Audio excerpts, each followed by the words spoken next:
นางวิสาขางอนางสุชาดา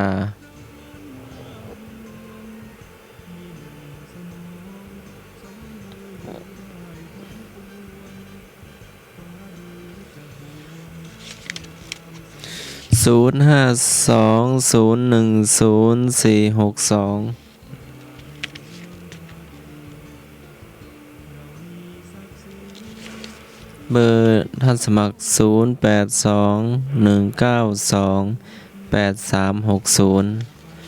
เบอร์ส่วนเบอร์น้องหมายนะเจ้า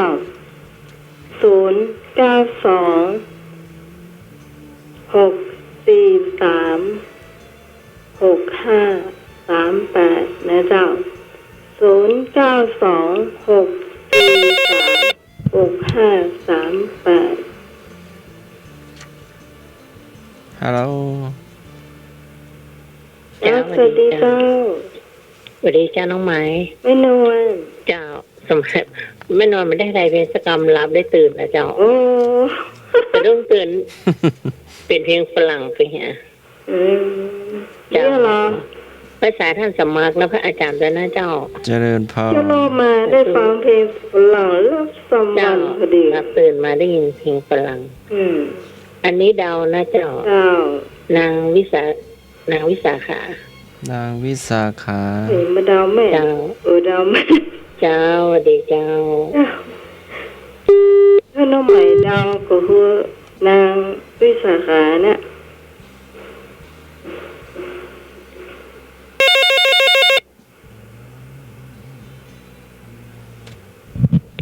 พี่ไหมเจ้าเขาควายเจ้าอ๋อฮะขอใครนั่งอย่างนักษาต้นควายเจ้าเขาควายเจ้าคอควายนี่นางวิสาขาคอควายเนาะเจ้าคอควาย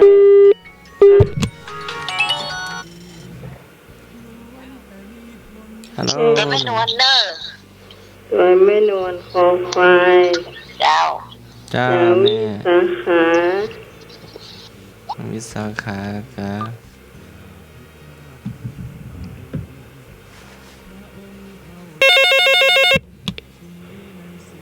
ครับผมใช่หน่อยออกควายครับผม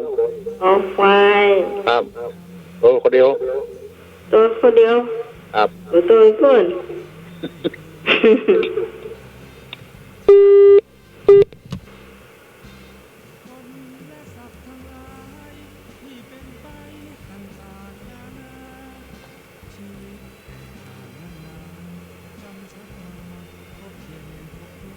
เข้ามาได้เลยนะเจ้า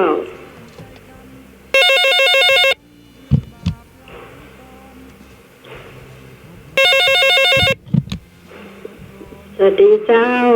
นี่เจ้าน้องไม้เจ้ามาแล้วไม่แดงเจ้ากราบนมัสการอาจารย์ท่านสมาเจริญพรสวัสดีน้องใหม่เนอเจ้าธรรมะคลายเครียดกุคนเนอที่ฟังอยู่เจ้าตัวเองน้องล่าว่ะสุมาตัวเองไม่นวลเนอตัวไม่นวลคนงามเนอตัวไม่นวลคนงามเจ้าแม่บ่เขียวมาล่ะถ้าอย่ามาล่ะกาละก่อนสาวอย่างก็เสียสำยอดมาละกาเจ้าเจ้านี่เจ้าซอยเปิ้ลนะครับตัวไม่นอนครับไม่นวลเจ้าได้เลยเจ้าอายนึกเตาไห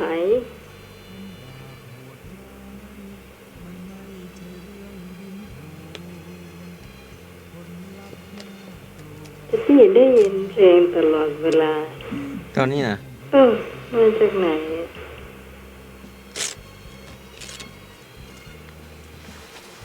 ลองฟังหน่อย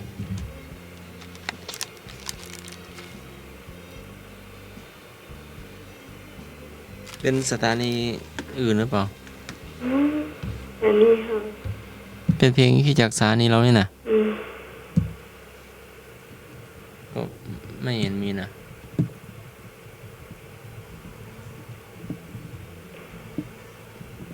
เป็นเพลงอะไรอย่าง หายไปละ เพลงหายไปแล้ว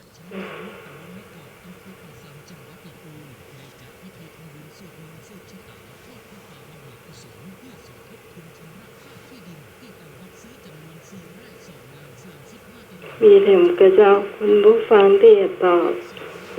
เจ้า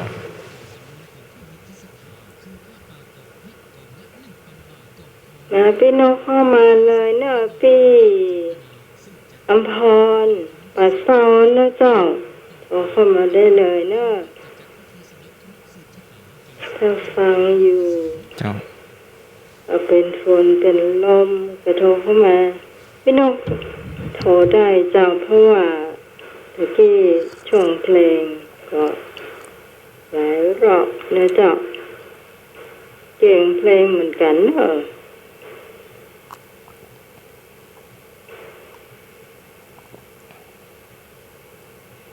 มีเทมก็ นี่จะได้เฉลย อัล นะ บั้มมีจะได้เฉลยครับ ผู้ที่ถวายวัดสุดท้ายแก่พระพุทธเจ้า คือนางอัมพปาลี อัมพปาลีไม่เคยได้ยินเลยเป็นใครอ่ะไม่รู้จักเลยเนี่ยอัมพปาลี ไม่ค่อยดังนะ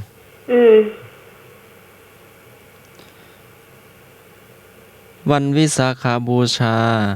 เป็นวันสำคัญทางพุทธศาสนา พุทธศาสนิกชนทุกนิกายทั่วโลก ทั้งเป็นวันหยุดราชการในหลายประเทศวันสำคัญระดับนานาชาติ ตามข้อมติของสมัชชาใหญ่แห่งสหประชาชาติ เพราะเป็นวันคล้ายวันเกิดเหตุการณ์สำคัญที่สุดในพุทธศาสนา 3 เหตุการณ์ด้วยกันคือตอบมาได้เลยเนาะ จ้าตอบมาได้เลย เพราะว่า บ่มีช้อยเลือก ผ่านมาทุกปีเนาะ ก็ผ่านไปไม่กี่วันที่ วันที่6 15 ค่ำเดือน 6 วันเพ็ญแห่งเดือนวิสาขะเนาะรับสายที่มาก่อนเนอะแม่ แต่นั่นรอก่อนนะเจ้าข้อ2รอก่อน มีเหตุการณ์ในห้องแม่ เจ้าแม่ว่ามาเลย มี3เหตุการณ์เนาะเหตุกา ว่าร ณ์ มาละ อันแรกประตู ประสูติ เจ้าตรัสรู้ ตรัสรู้ ปรินิพพาน ปรินิพพานเนาะแม่บัว เจ้าเจ้า สายที่ แต่ 2 ต่อ เนอะ ไป จะน้องไหม ตามไม่น้อย แม่นวล แม่บุญนั่นนะเจ้า แม่นวลตัวแม่บุญ เจ้าสมาคนที่เป็นตัวไม่นอนแต่กี้แต่นั่งแต่นึกว่าชัวร์แล้วมาชัวร์สักคำแต่ บ่เค เค ย ยได้ยินเนี่ยน้องใหม่เนาะ บ่เคยได้ยิน บ่เคยได้ยินเจ้า เจ้า คณะน้ำใหม่เฮียนนะเอา เจ้าสมาเคยนั่งที่เคยแม่นวลแล้วก็เอาปลาไปเจ้านะ ถวายตอนที่ก่อนที่พระพุทธเจ้าจะปรินิพพานเนาะ อ๋อ เจ้านางอัมพปาลี ถามจะได้เพิ่มความรู้เข้ามาเห็นเนาะเจ้า เจ้าแม่นวล เจ้าโอ้ยยาแดงมีเปลือเนอะเจ้ากันมดยาแดงแม่ไปแดงอ่ะเจ้าสวัสดีเจ้า เจ้า อย่ามองไปทาแผลนี่มันร้อนก่อน อ้อนกันโอ้ยยาท่าน้ำแดงเปียก ยาท่าน้ำแดงไปเลย เท้าพี่ใหม่ เจ้า ตัวเป็นเลยนะเท้า ยาแดงมาเป็นอย่างที่มันบาแสบเต้าทิ้งเจอหนาว ยาท่าน้ำแดงของปีไปเลย เอาไว้ทาหัวเข่าเนอะ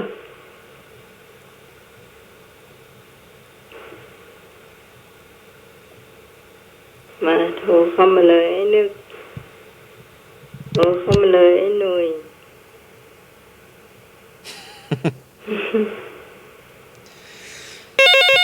052010462มาแล้ว ครับผม เจ้า โทรเปิดนะครับ ช่วยเพื่อนเนาะ เป็นยังครับก้าวขึ้นไง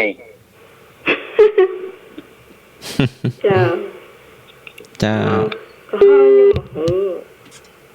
เฮาตอบให้ตอบแนวสาขานั่นน่ะ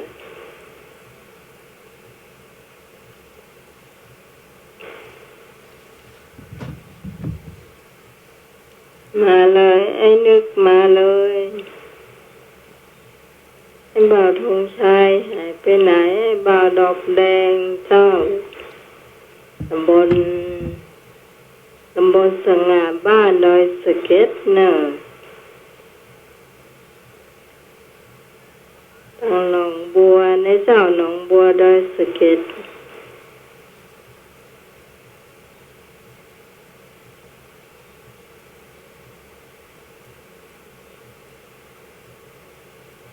มีแถมกระเจ้า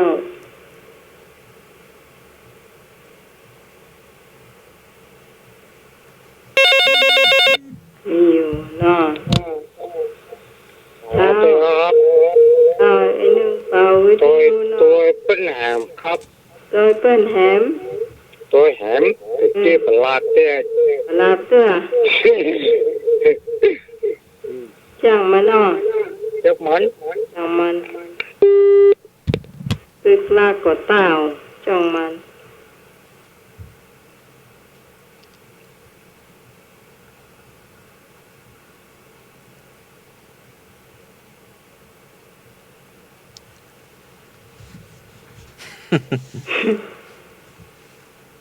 มีไผเปล่าจ้ะเพราะว่าผู้คนตอบมาทุกตัวกันหมดเป็นวันประสูติตรัสรู้ปรินิพพานจะถูกหรอ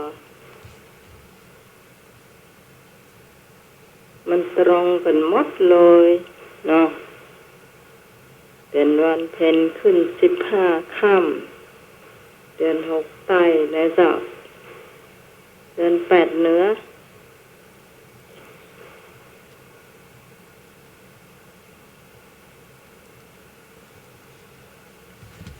โอ้น้ำใหม่เฉลยแล้วเจ้าก่อนท่านสมัครก่อน ฮะ ได้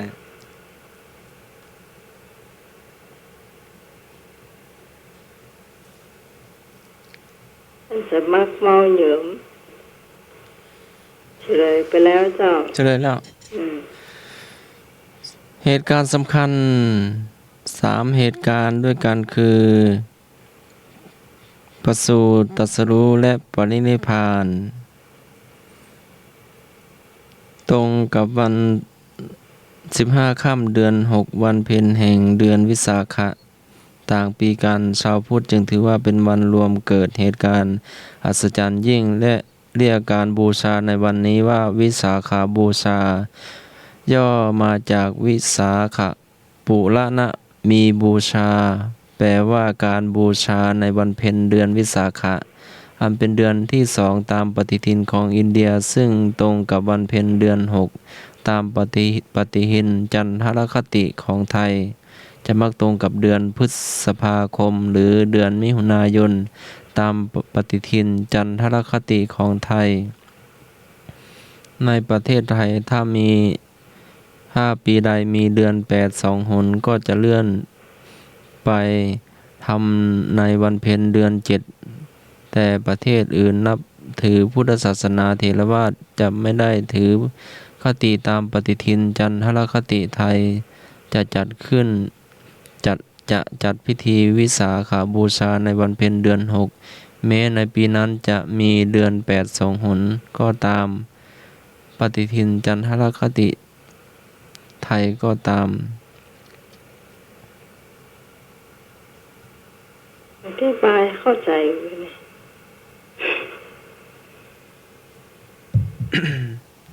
คำถามพุทธประวัติข้อที่2ถามว่า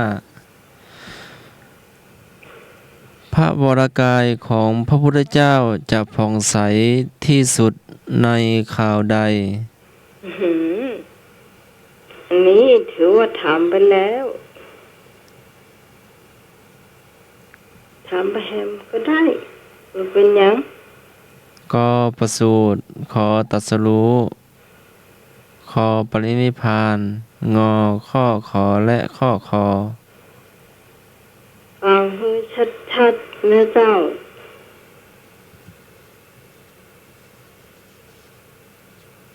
ฟังให้ชัดๆนะเจ้า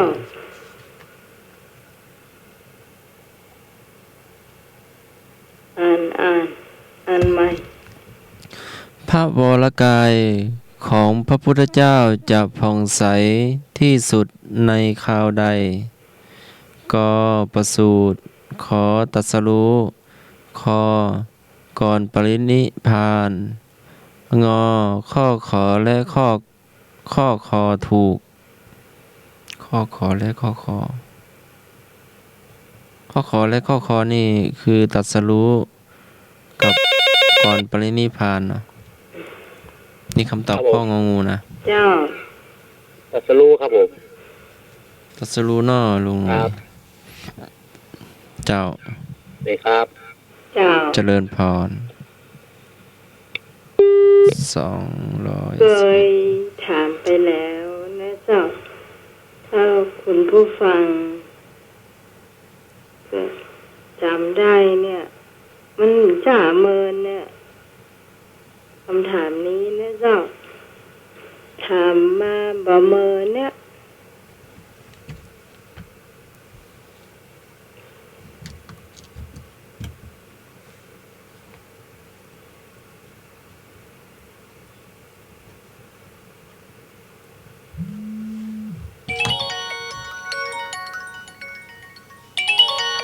นะแม่บุญ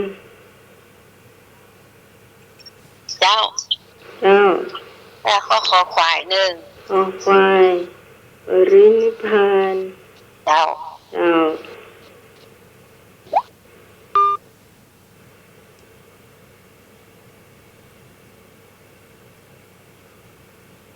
เอาละมาเดี๋ยวนี้ถามเมื่อคุณผู้ฟังงงแล้วเจ้างงละเริ่มงงเจ้า จะน้องไหม เจ้า โดยแม่บุญนะเจ้า ออกควาย เจ้า เจ้า เจ้าดิ เจ้าสำคนไอ้หนุ่ยคอไข่แม่บุญแม่นวลคอควายคุณผู้ฟังเจ้าน้องใหม่ตอบงองูด้าใหม่ตอบงองูพยายตัวได้เนื้อเจ้าไปตัวมา ครับ สวัสดีครับ เจ้า ผมของงองูกันนะครับ ตัวน้องใหม่กะ ครับ เจ้า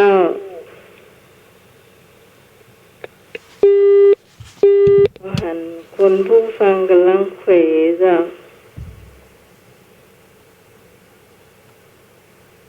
น้องต้นฟ้าเข้ามาเลยเจ้าสวัสดีเจ้า เจ้าน้องไม้ ไม่แดง เจ้า แม่ตัวน้องไหมเด้อ เจ้า เจ้า พี่นกเข้ามาเลยพี่นก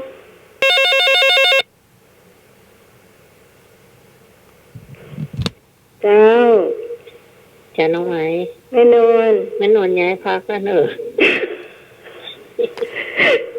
ยายนะ เดี๋ยวจะชวนแม่บุญย้ายตัว แม่ตัวน้องใหม่ละตัวแม่แดงละน้องล่ามาตัวแม่แดงละเด้อ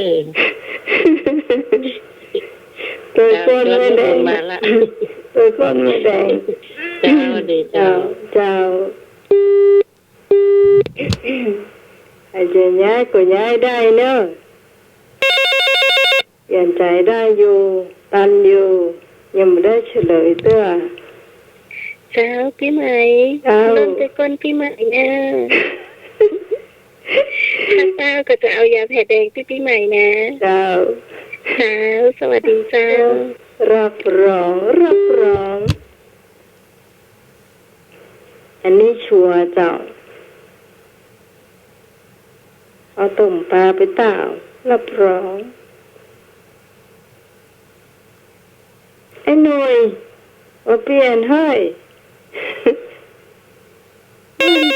ตั้งใจอยู่คนเดียวแม่บุญก็มาเปลี่ยนครับผมเรียนนี่กล้าอยู่คนเดียวเนาะไปละคนอ่ะ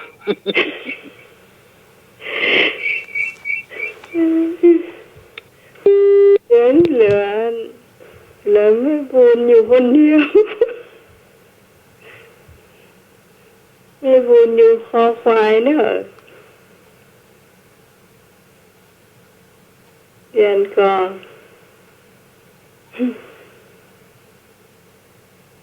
เปลี่ยนเนาะไม่ได้เฉลยเนาะเจ้าเอาท่านสมัครเฉลยพระวรกายของพระพุทธเจ้าจะผ่องใสที่สุดในคราวตรัสรู้และก่อนปรินิพพานข้ององูถูกนั่นเห็นก่อนข้อขอและข้อคอตรัสรู้ก่อนปรินิพพานข้อแล้วมันรวมมาเป็นข้องอข้อเดียวเจ้า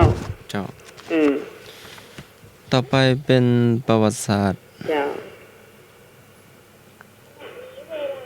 พ่อขุนรามคำแหงมหาราชทรงคิดประดิษฐ์อักษรไทยเมื่อพ.ศ. ใดพ่อขุนรามคำแหงมหาราชทรงคิดประดิษฐ์อักษรไทยเมื่อ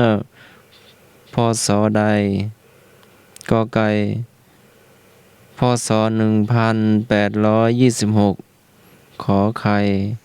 พ.ศ. 1827มีให้เลือก2ข้อนะเจ้าภาษา6กับภาษา7เนาะบ่ถูกก็ผิดบ่ผิดก็ถูกนะอักษรไทยก.ไก่หึงหอนกฮูกที่เขาได้เรียนได้รู้ตัววันเนาะสระนี่กี่ตัว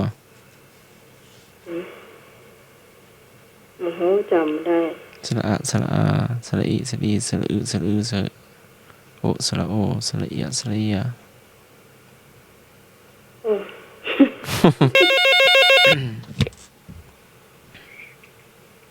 พี่ไหมเบิร์ดผู้เดานะเจ้าขอไข่เจ้า1527ค่ะสวัสดีเจ้า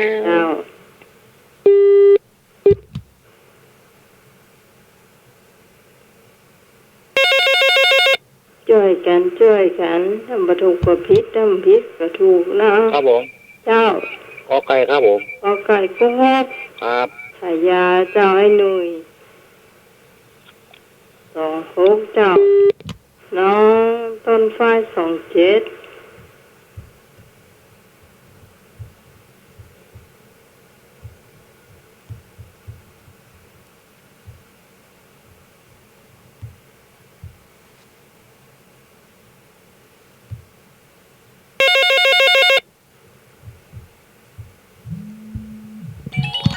มา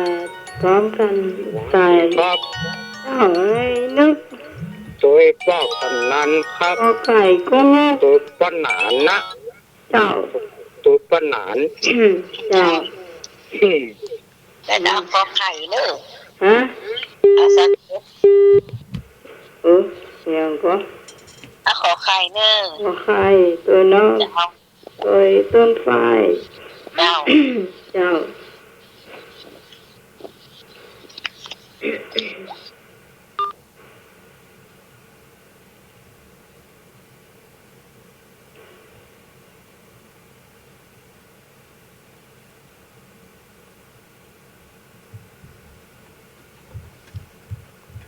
ข คุณผู้ฟังสามารถโทรเข้ามาได้ในเจ้า052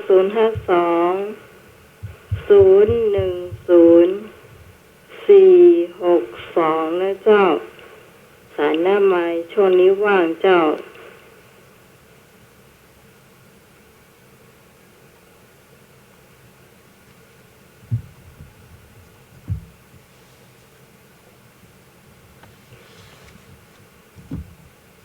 มีถึงก็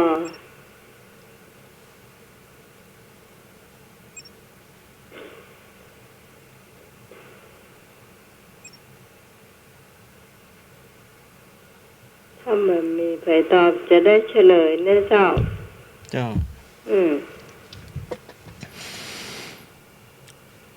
พ่อคุณรามคำแหงมหาราช ทรงคิดประดิษฐ์อักษรไทยเมื่อพศ1826กอไก่ก็งกนะเจ้า ส่งอันกำนันตัวผู้ช่วยเจ้าถูกด้วยกันมาเจ้า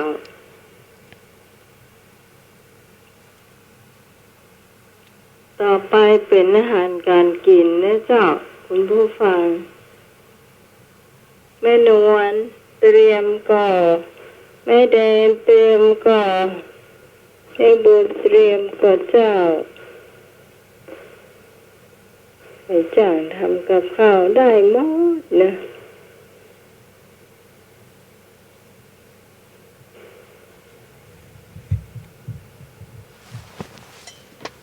ได้หมดเลยเจ้า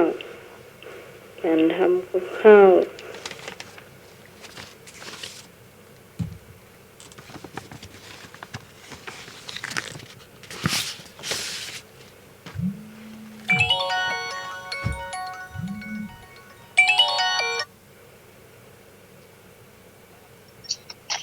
เจ้าไม่บุญ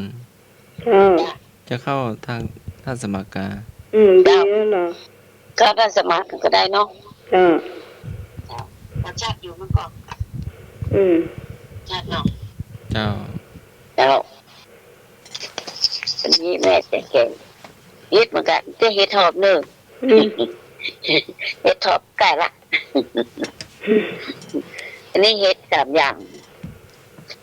มีเฮ็ดนางฟ้าเฮ็ดเข็มทองและเฮ็ดอย่างเฮ็ดของญี่ปุ่นนั่นน่ะเอามาแกงเสร็จผักเนาะเสร็จบอกฟักแก้ว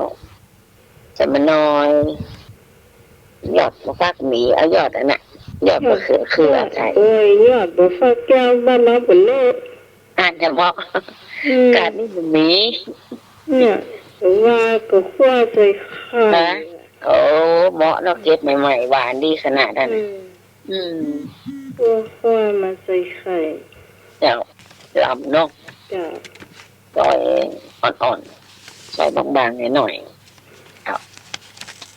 ตำพริกใส่ตำหอมใส่เนาะ จ้ะ เจ้ามันแกงเสร็จไปแห้งเนื้อเจ้าแกงอย่างคล้ายแกงเลียงแต่เอาได้แกงเลียงนะแกงผักเฮ็ด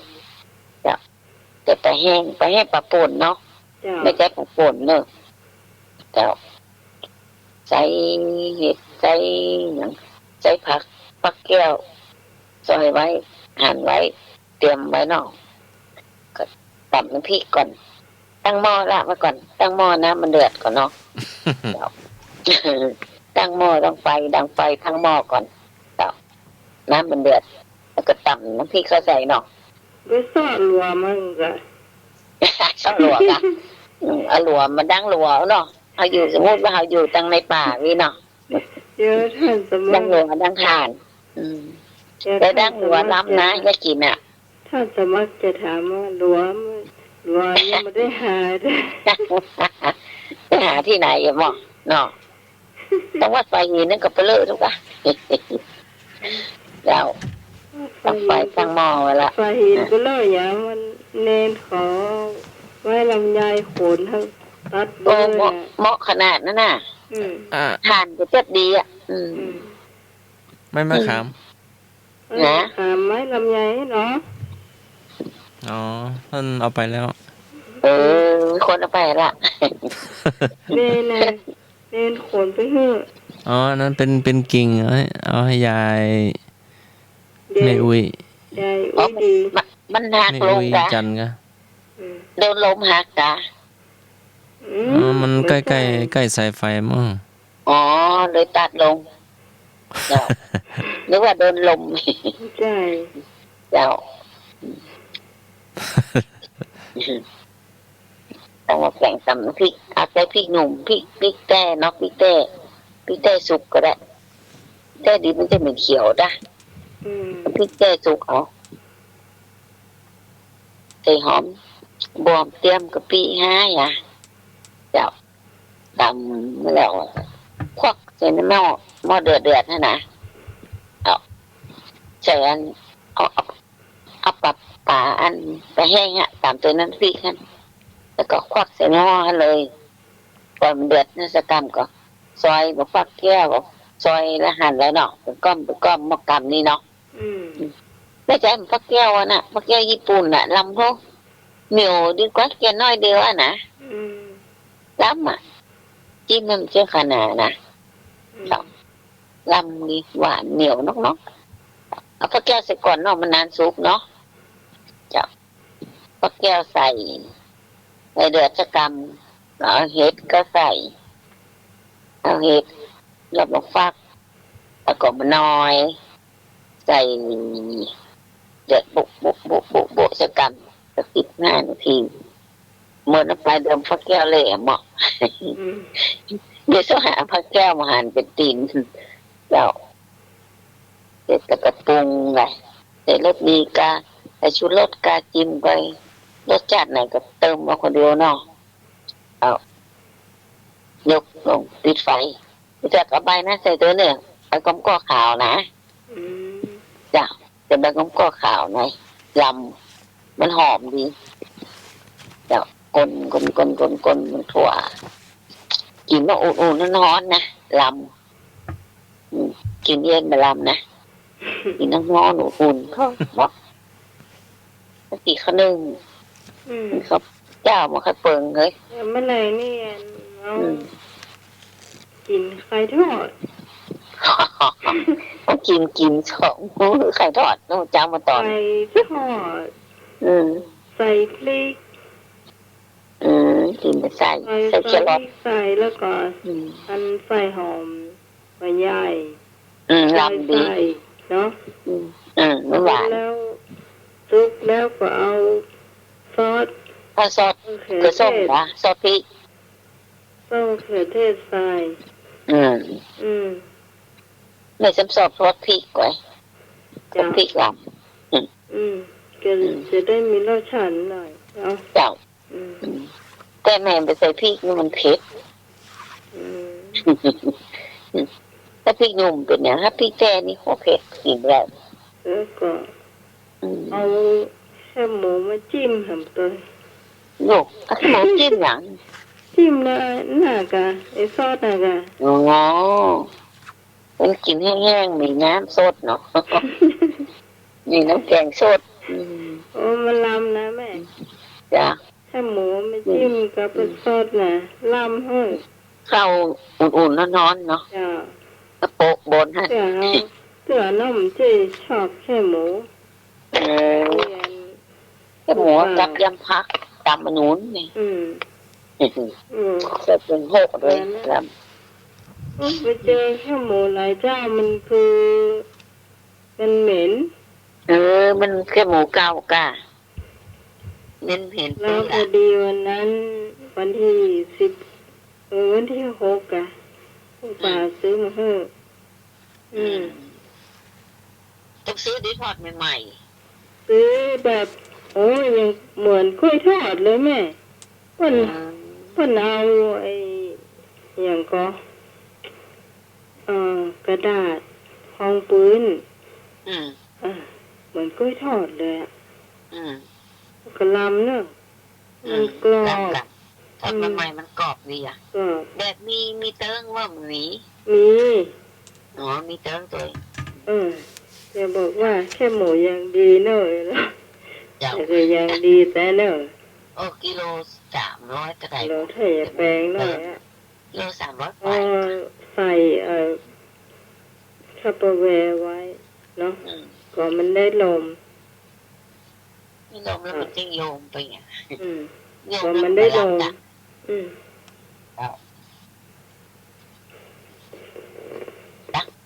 ตักกินได้ละเอาแกงมากับมัน เสียงแม่ไป ฉันเลยแกงเสร็จแล้วดื้อไปมาแกงต่อไม่นวลนะแกงอย่างต่อไปแดงเหรอ ไม่ได้ ไม่นวลเนาะ แกงหยังไม่นวลแกงหยัง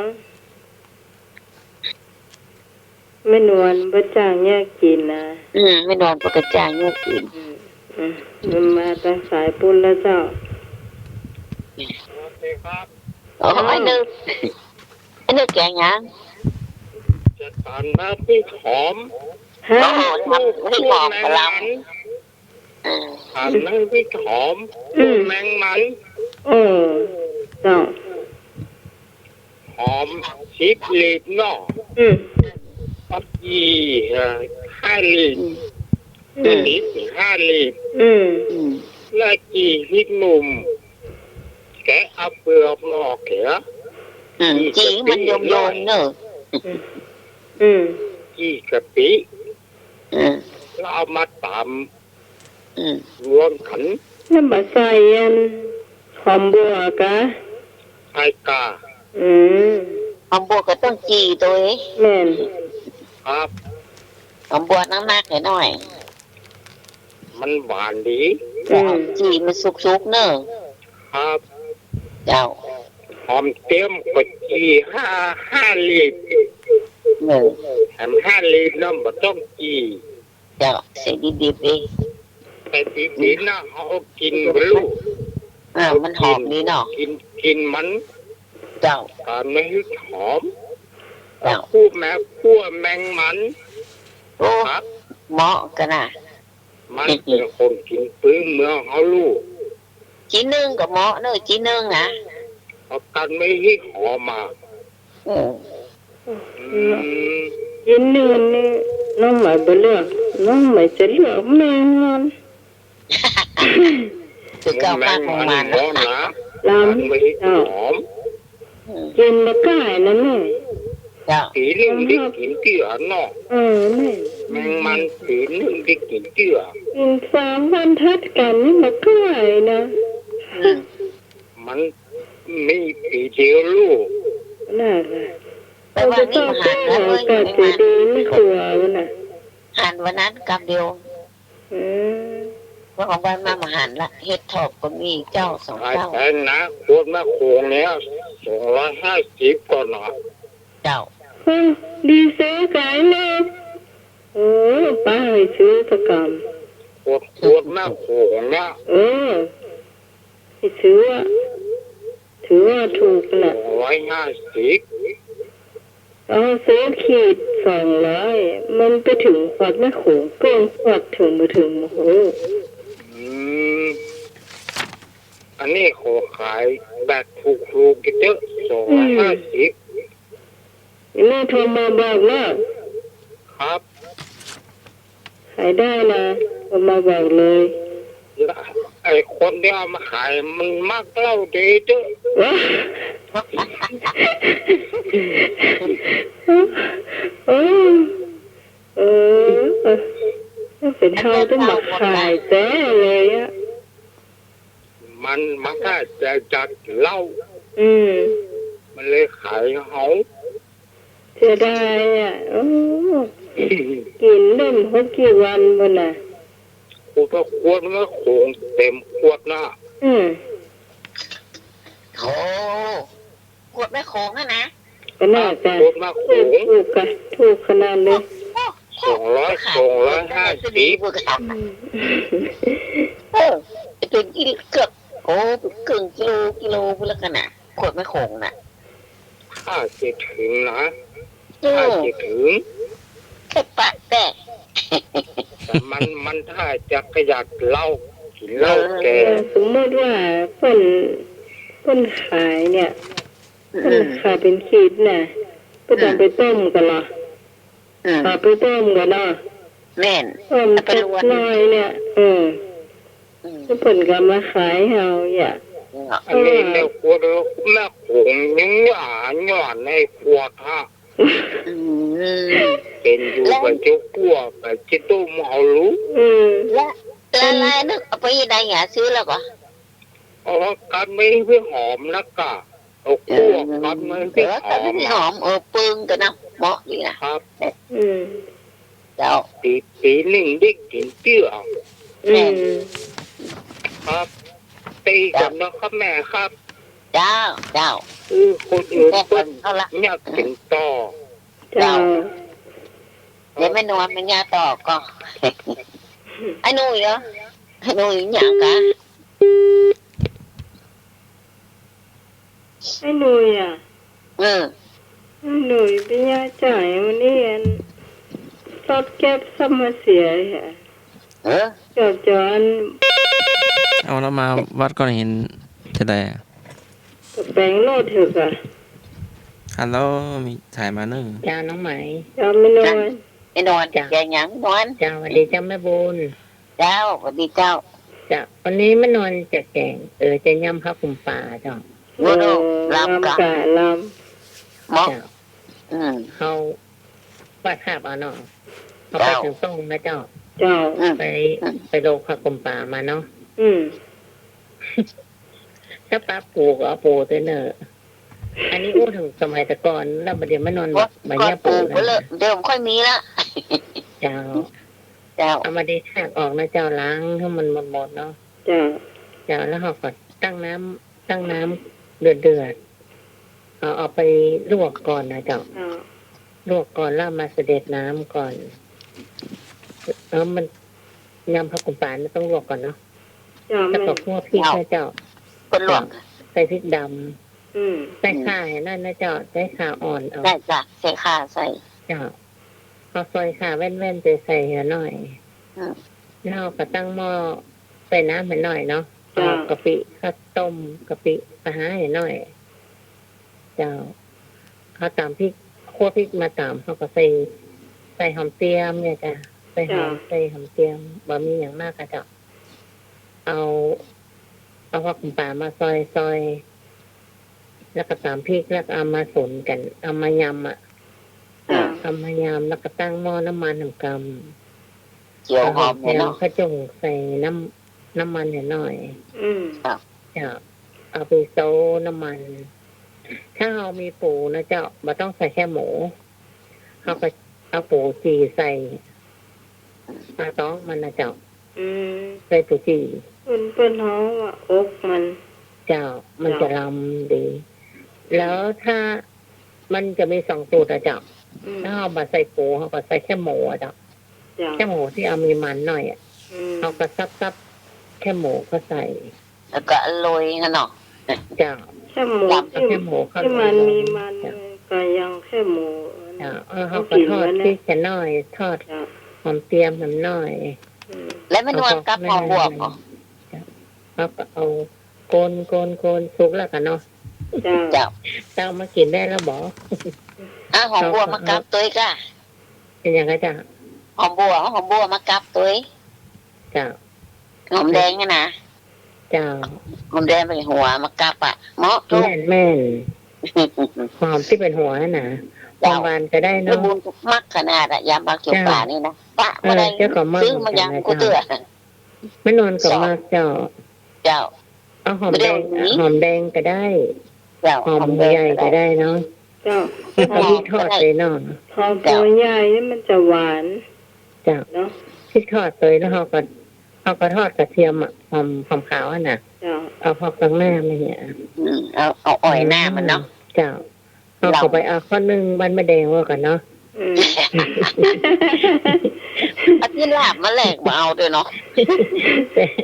ถ้าอาทิตย์ลาบมาแลกนะ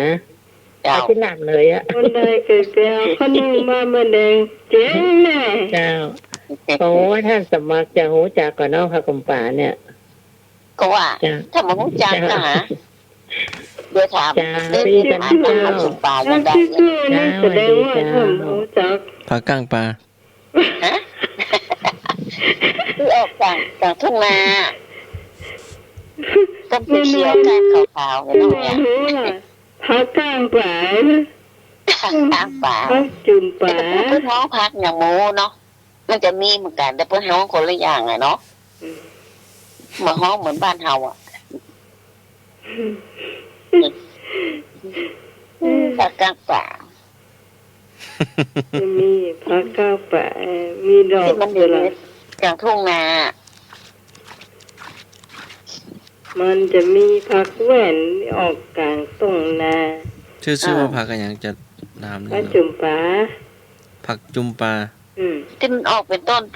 นะต้นเขียวอ่อนๆน่ะ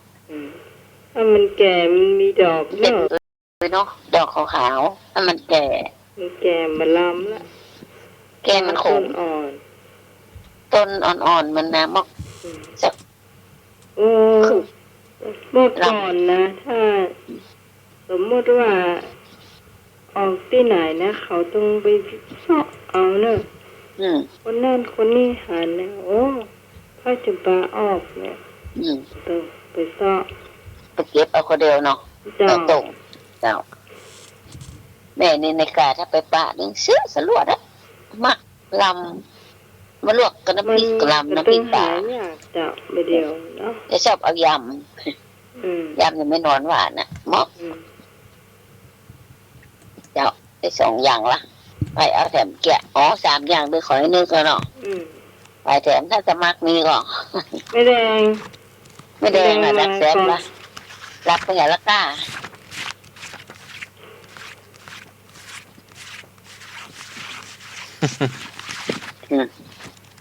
อาจจะมักได้อย่างวันนี้ เจ้ามีอยู่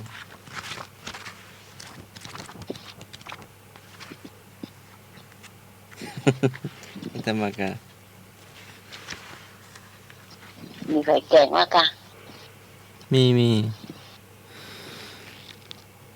สูตรทำข้าวกันจิ้น อ๋ออันที่ต้องกินเอาวันนั้นนะเหรอ ฮะ สั่งแล้วเหรอ เอาไม่ สั่ง คิด แล้ว ลื ก็ ม ทำแล้วเนาะ เอาไม่คิดลืมไว้จัง น้องหมายเนาะก็จีนนั่นน่ะ แล้วก็สูตรทำขนมนาลีพับ กะหรี่ปั๊บ แต่ในนี่เขียนว่านาลีพับนะ นาลีเหรอ เจ้า มันเป็นแบบไหน พี่ทำ1เอามันเทศสีเหลืองสีขาวหั่นเป็นชิ้นหั่นเป็นชิ้นเล็กๆ2เอาน้ำมัน1พับพีลงกระทะ ไส้มัน กระเทียมสดตำแล้วเอาไปเจียว 3เอาพริกไทยป่นลง2 ช้อนเจียวใส่กันแล้วเอาน้ำหยดไปเรื่อยๆแล้วใส่รสดีน้ำตาลใส่นิดหน่อย4แป้งวาว1 กิโลกรัมแล้วนวดเข้าด้วยกันเอาน้ำใส่นิด อ๋อน่ะกะหรี่ปั๊บมันเนาะ ๆคั้นไปเรื่อยๆเหลวนิดๆแล้วเป็นก้อนเอาใส่ถุงไว้เอาไปรีดเป็นแผ่นเอาขวดรีดเป็นแผ่นม้วนเข้ากันไปเรียงไว้ในถุงพลาสติกพอเสร็จก็ปิดปากถุงพลาสติกให้ดีพัก30 นาทีแล้วเอามารีดเหมือนเดิมเป็นแผ่นเหมือนเดิม5เอาที่ผัดมาทำไส้แล้วปิดหัวปิดท้ายแล้วนำไปทอดเป็นอันเสร็จ เสร็จแล้วก็กินเลยมอก จากสูตรหลวงปู่พระเทพวิสุทธิคุณ91 ปี กะหรี่ปั๊บเดี๋ยวเป็นห้องกะหรี่ปั๊บหนูหมายเนาะ เป็นขนมไทยหรือขนมล้านนา ขนมไทยเขานี่กะ อ่า สมัยก่อนพวกกาแฟกันนะคุณเอาไส้ไหมเป็นเอามันมาหั่นน้อยๆทำไส้นั่นเดี๋ยวมีไส้หลายอย่างนะไส้ไก่ก็มีไส้หมูก็มีไส้เค็มไส้หวาน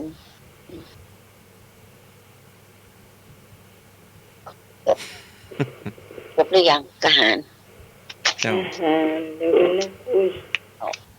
ไอ้หนุ่ยเป็นไหนดักแซบ 4:50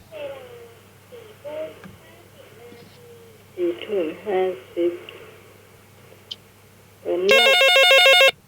มาละไอ้หนุ่ยมาละ ครับผม เจ้า เจ้า ไอ้โบนแกงกระด้างเหรอ นะแกงกระด้างนะฮ้อนไปค่ะแกงกระด้างเดียว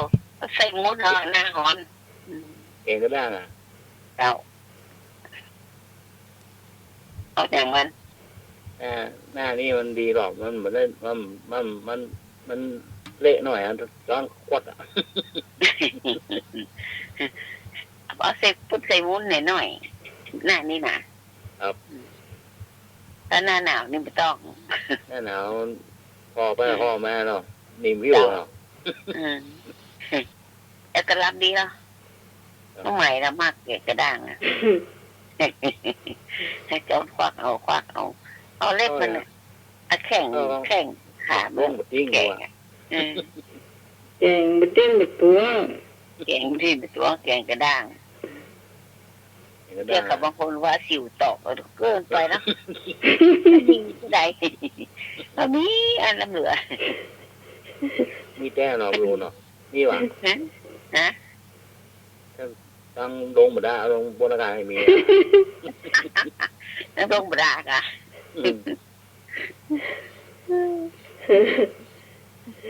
ก้อนป้อนตู้แกงกระด้างอ่ะ วันปอนน่ะวันปอนตุ๊กแกงกระด้างว่าถ้าใช้ประกันบ่จะบ้านหาง แต่ว่าอันอย่างว่าไข่มากโรตีอ่ะ เอาหูปมันที่มีโรตีแป้งโรตีน่ะนวดแป้งเนาะคนเจ้ามือนวดเนาะยืนนวดนะ3 คนน่ะนวดคนแผ่นใหญ่เนาะก็ยืนสอตีนนวดเลยอ่ะให้กินแล้วอันจังหวะเทปการล่ะโอ้ว้าคือก็ว้า คนที่มาโปรตีนี่เคยมี เราหนา บางแค่ แม่บุญลำเนาะ เนี่ย ลูก แม่ ฝีมืออ่ะ คนที่มาโปรตีก็คือไอ้นุย ฝีมืออ่ะด่า ตีมือเจ๊มือจะกำอ่ะถ้าไปซื้อขีดจะเตือหรอ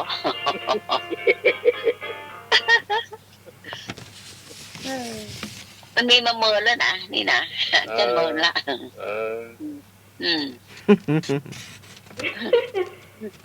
ปีโบราณเนาะ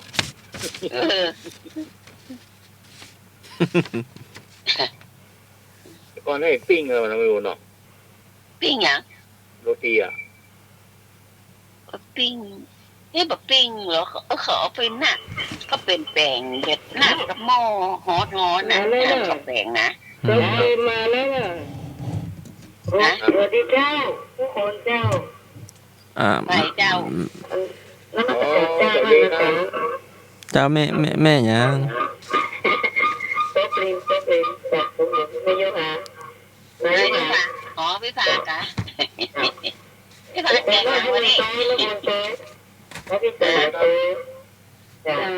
โอ้ไม่พูดกับหางจ้าโรตีอ่ะ หานก้า กินแล้วเนี่ยนะ 3 คนนะเจอกันย่ำคนแผ่นมันย่าง แผ่นยายเนาะแผ่นยาย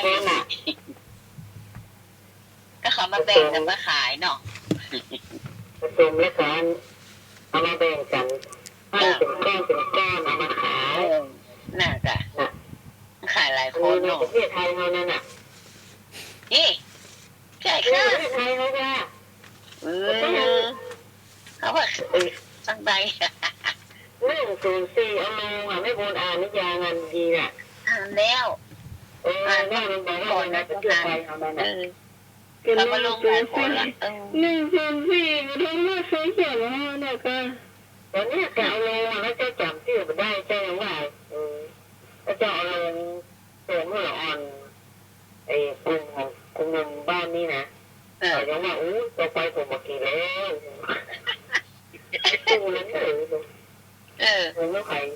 ดูไปมันน่าเกลียดอะไรได้ไหมค่ะมันผสมมันผสมแป้งมันนักใจตีนวดมันใจตีนวดเนาะยังเอาผสมข้าวแป้งเข้าอย่างเครื่องจ๊อกอ่ะถ้ามันผสมมันเอาวางลูกอันใส่เนยใส่สเปรย์ลูกแล้วฉีดเขาอย่าง3 คนไอ้หนึ่งอยู่แจงไอ้หนึ่งอยู่เขาเจ้ากับมันเป็นมือเลยค่ะเปิดไปถ่ายได้เหมือนกันไม่ใช่ประกาศประเทศอะไรเนี่ยอย่างไรอ่ะในเราโอ้เนี่ยรู้น่ะแล้วอันเนาะเขาจะช่วยกับทางดำเขาออกได้ยังไงเขาจะออกหมดถ้าคนไทยเขากินอยู่พอเนี้ยเนี่ยช่วยกันแชร์ช่วยกันลงไปเยอะๆเลยอ่ะโอ้จะหลายอย่างเสียใจนะพี่เมย์ขนมเขาอ่ะพี่เมย์จะกินอีกไหม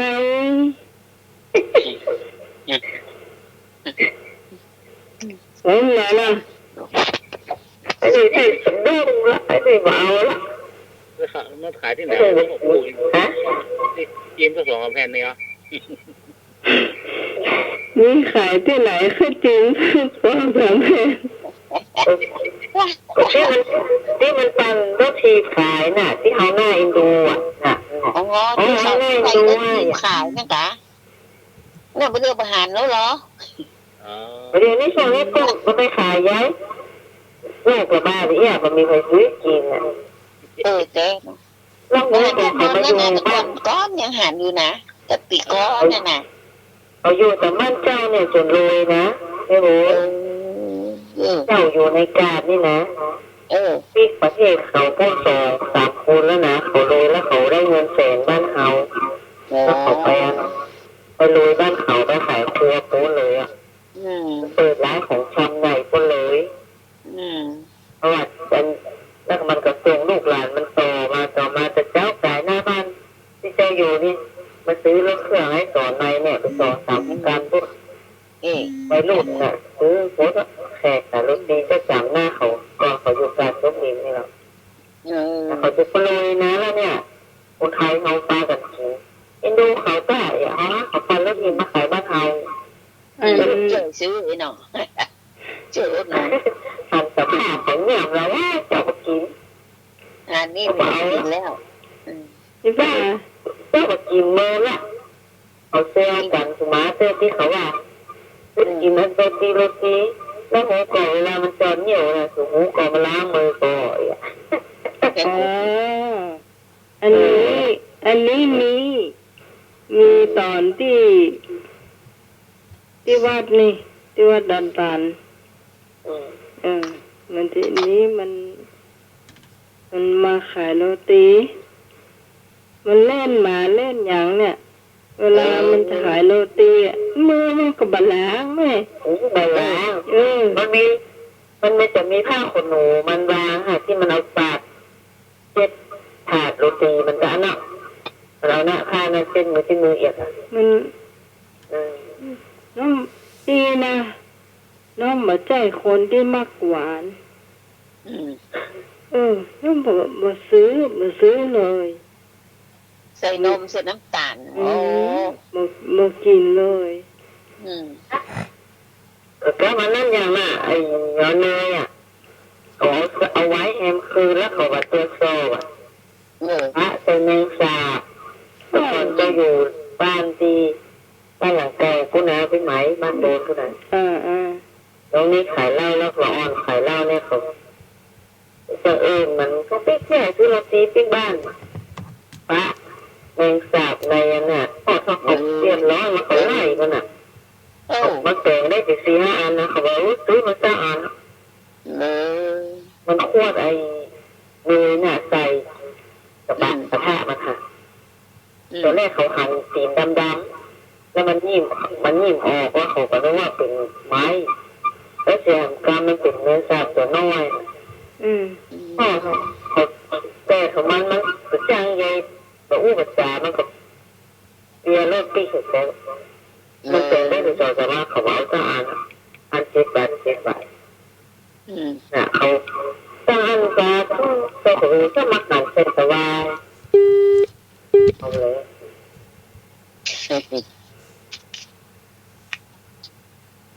เอาไข่ตูดไปละไอ้หนุ่ยกันไอ้หนุ่ยว่าไอ้หนุ่ยว่าต้องดินเหล่าเกินมาสู้เลยไอ้หนุ่ยหนุ่ยมากกว่าตีมันได้ยินข่าวนักแล้วไปไงหนุ่ยได้ดักไปเป็นดักสายเลยต้นบอกกินเลยนะมากินโรตีเลยเป็นพ่ออย่างโมโหตั้งแต่น้อยๆละหวานเกินมาจ่ายแม่แล้วจะเขาฟันแป้งสมัยน้อยๆละกำฝาดอ่ะเขาตัวเขาจ่าไม่น่าได้ขอกำฟันตอนให้ยังน้อยอยู่เลยไปเหลืองก็ว่าเป็นเจ้าฟ้อนมันอายุห้องน้อยอยู่เลยแล้วเขาซื้อกระซื้อตอนนั้นแต่ก้อนนั้นมันมีจองจีนเนี่ยได้ไหมไปเอวเขาไปเอวปอยแล้วมันจะมีรสดีอย่าแต่เป็นข้าวบานานขนมของโจรนั่นขนมทางเต๋อนะอันนั้นล้ำแต่โรตีนี่มันล้ำมากโรยีโคตรสวยอย่ามึงอ่ะอ้อยชอบอยากจะบอกสวยแหลมๆมาเนาะแหลมอ่ะแล้วก็ปากมาลงนะ5 บาทเนี่ยอ้อยส้มนะไม่รู้อ้อยส้ม2 บาทก็ว่าบาทนะบาทเจ้าตาได้บาท25-50ก็ซื้อได้เจ้าได้บาทเจ้าสมัยบาทถ้าเด็กมาขายไปเที่ยง50เนี่ย2 อันได้บาทเอาปิกมาเตียวตางมาขิงมาอ้อยควันเด้อเนาะงานเป็นงานนะเนาะงานปล่อยงานโอ้นางขายยาของนี่นะเนาะมันตึงมีไม่หมายถึงซื้อกินนะเพราะว่าสมัยนั้นโดนตามสีดำ1 โลอ้อยเนี่ยได้หรือไม่เนาะว่าอ้อยเนี่ยสมัยแต่ก่อนโดนตามสีดำ1ของไม่รีมโลอ้อยอ่ะไม่ได้แยกถึงอ้อยไปกินตามโลก็มีอ้อยแต่น้ำอ้อยกันสมัยก่อนโดนตามสีดำ1กับบ้านน้องหน้าบ้านเนี่ยเป็นตีเปิ้นเขาว่าเอาที่เขาอีดอ้อยแล้วเนี่ยเปิ้นเอามะขามมาตั้งเปิ้นจะมีขี้ดินนะเปิ้นจะมีขี้ดินเนี่ยเป็นแววนั่นแล้วก็ทีนี้เอาหัวซุกตรงปืนน่ะบ่ถูกเนาะต้นกออย่างนี้ไหมต้นกอเต๋าต้นเต๋าคนเคี่ยวน้ำตาลกะเคี่ยวน้ำอ้อยนะจ๊ะน้ำอ้อยเคี่ยวน้ำอ้อยถ้าเวลามันใกล้หวานใกล้มันจะเนื้อเนาะพี่ฮาวะใกล้มันจะเป็นตัวเลยเนาะเอาไม้ด้ามนะไปจุดนะไม่อย่างมันลามได้เจ้าสมัยนั้นเจ้าหัวดูไปเจอที่ไหนนะไปเจออีกไม่ใช่เอาก่อนด้วยนะเป็นดอกอ่อนจะไปตัวโตเสี่ยงมาดูไปได้ในฝันก็เขียวเป็นพี่น้องกับน้องโตก็เป็นเที่ยวในสวนเนี่ยแล้วต้นยังที่ไหนว่าแล้วต้นเอาไม้เขาจุ่มเอาไม้ด้ามเขาจุ่มแล้วก็เอามาจุ่มกับน้ำเย็นมันได้กลิ่นละเราเนี่ยเขาเสียได้ไหมแม่เหมือนลูกโป่งเลยแต่ต้นจังหวะเขี้ยวมันมีหรอกต้นโกนเขี้ยวแล้วน่ะมันจะมีจังหวะน่ะที่เพื่อนเอาถ้าเพื่อนเคยหัวว่าน้องไม่เคยอยากมีเขาเสียก่อน เพื่อนเอาไม้ด้ามนะก็จุ่มไม่ได้เพื่อมาจุ่มนะแล้วก็ปั้นเป็นลูกอมเขากินมันเป็นยังก็คือนะมันลำมันเหนียวดีมันเหนียวแล้วมันก็ช่วยได้ตอนมันเป็นน้ำอ้อยน้ำตาลก็ได้เลยนะก็เพื่อนเพื่อนนี่คอยดูมันเหนื่อยแล้วบ่นี่เนี่ยก็ไปจ้างแล้วก็ก็จ้างสักคนละที่คอยมันน่าจะตายไปหมดแล้วลูกเดี๋ยวมีแล้วก็อีกก็ไปจ้างเลยละวางก็ไปจ้างนี้ละเนาะอีกคอยมันมีแล้วแต่ก่อนนี่มันแค่อยากถึงอ้อยเลยถึงมาเลยไปเดินตามนี่ก็ถ้าสมมติว่ามันซุกมาแล้วปั้นเนี่ยตามไม่ปั้นเลยปั้นเจ๋อนะนะแต่ต้นนี้ไปหานั่นน่ะไปจะต่อต้นมือนะสมัยน้อยๆนะก็เป็นวันละไปตอนนั้นปั้นน้ำมันเป็นวันมันอย่างนี้อย่างตรงหลังบ้านมีอ่ะใช่ไหมกับบ้านมีอ่ะหลังบ้านกำนันคนไปเคยกันไปปอกให้แม่นหมดอ่ะไปจากกู้บ้านบ่แม่นกู้หลังเนี่ยนี่พี่พากับวิทยุถ้าสมัครรับแล้วนี่สมัครรับจักนี่อีดอ้อยสมัครจักค่ะก็หมูจักนะเป็นยังไงนะนั่นฮัลโหลว่าแล้วหมูจักว่ายังไงนะน้ำอ้อยกะน้ำมันหมูจักเนาะน้ำมันเป็นก้อนนะเนาะน้ำมันหมูจักสมมติว่าน้ำมันดีนะมันจะมีดอกสีขาวๆไอ้พาเนาะต้นว่าน้ำมันดีนะมันจะมีดอกขาวอยู่ที่น้ำอ้อยเหมาะเจ้าขายก็ได้ราคาเวลาเป็นเคี่ยวหนามสีขาวมันออกมันแม่ถ้ามันแดงนี่เอาแล้วหนูดิคุณเท่าเคี่ยวมันอ่ะคนนี้คนเคี่ยวมันอ่ะเอาไว้ละก็น่าจะบ่ค่อยเสียเนาะไม่เสียไหนมันชำนาญด้วยความชำนาญมันหอมได้ไหมมันไปกินนะคะ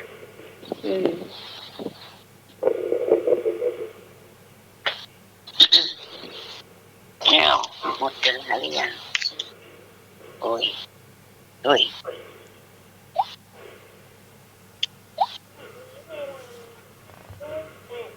5 ทุ่ม 8 นาทีมาเล่าเจียเนาะจะเล่า5 ทุ่ม 8 นาทีละไม่เอาเจียแม่นี่เจ้าบอกข้าเจ้า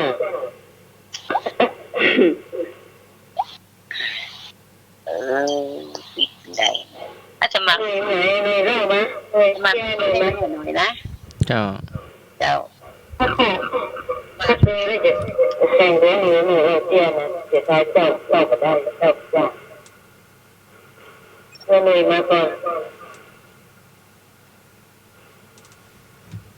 รับแล้วว่า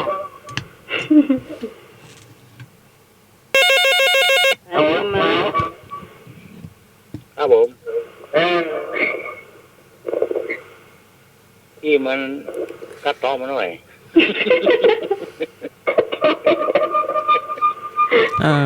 สายไม่พาเบาเสียงเนาะไอ้หนูว่าพี่พาครับไอ้หนูครับเบา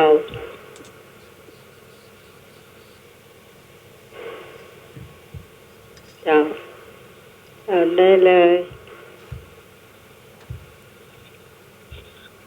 ครับผมนี่ก่อนนั้นเนี่ยค่ะแม่อุ้ยปลาหลามซื้อนมนะค่ะ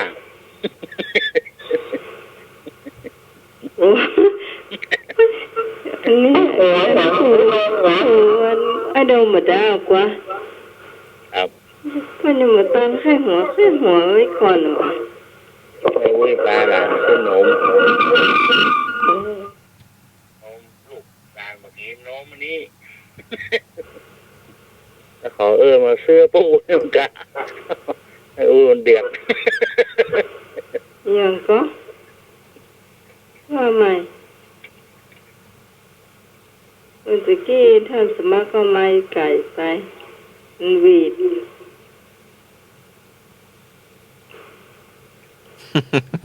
อ่า จบละหนึ่งเรื่อง ทบทวน ไม่ได้ยินเจ้า ได้ยินตะกี้เบาเสียงว่าเสียงไม่พากล้อง เอาหัวใจเสียงไอ้หนุ่ยอ่ะ ก็นั่นแหละเสียงไม่เสียงสายไม่พากล้องก็เลยเบาทบทวนใหม่เนาะ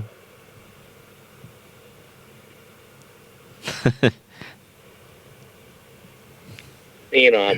น้องนี่เนาะ เจ้า เชื่อที่นี่เนาะครับ เออ ได้ยินน้อยเดียว เราลองทบทวนเจียมใหม่เนาะ เดี๋ยวเป็นไง ไม่หอนะ สายไม่พาหอนเนาะถ้าปิดวิทยุจะฟังได้ก่อนตอนอู้ เมื่อก่อนเชื่อแม่อุ้ยปลาหลามซื้อนม ว่าน มนี่บักกินย่อนี่บักกินหลานเดือดเขามาก็หลานมากินนั่นก็ปูอุ้ยมากินเนี่ยแม่อุ้ยมันเดือดร้อนหุยขึ้น อ๋ออ๋อมันให้หัวอย่าง แม่อุ้ยมันโคตร หัวแซวหนึ่งเจ้าไผ่ไหนเนาะ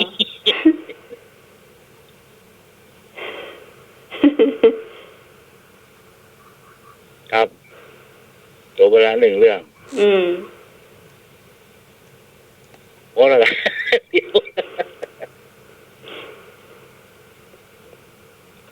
พามีครับพี่พาถ้ามีเหรอครับ น้องวางพี่พาไปก่อน วางแล้วล่ะ เสียงหวีด ครับ หมดแล้วครับผม เจ้า นี่ ขอบคุณ อันนี้เอาของน้องเนาะ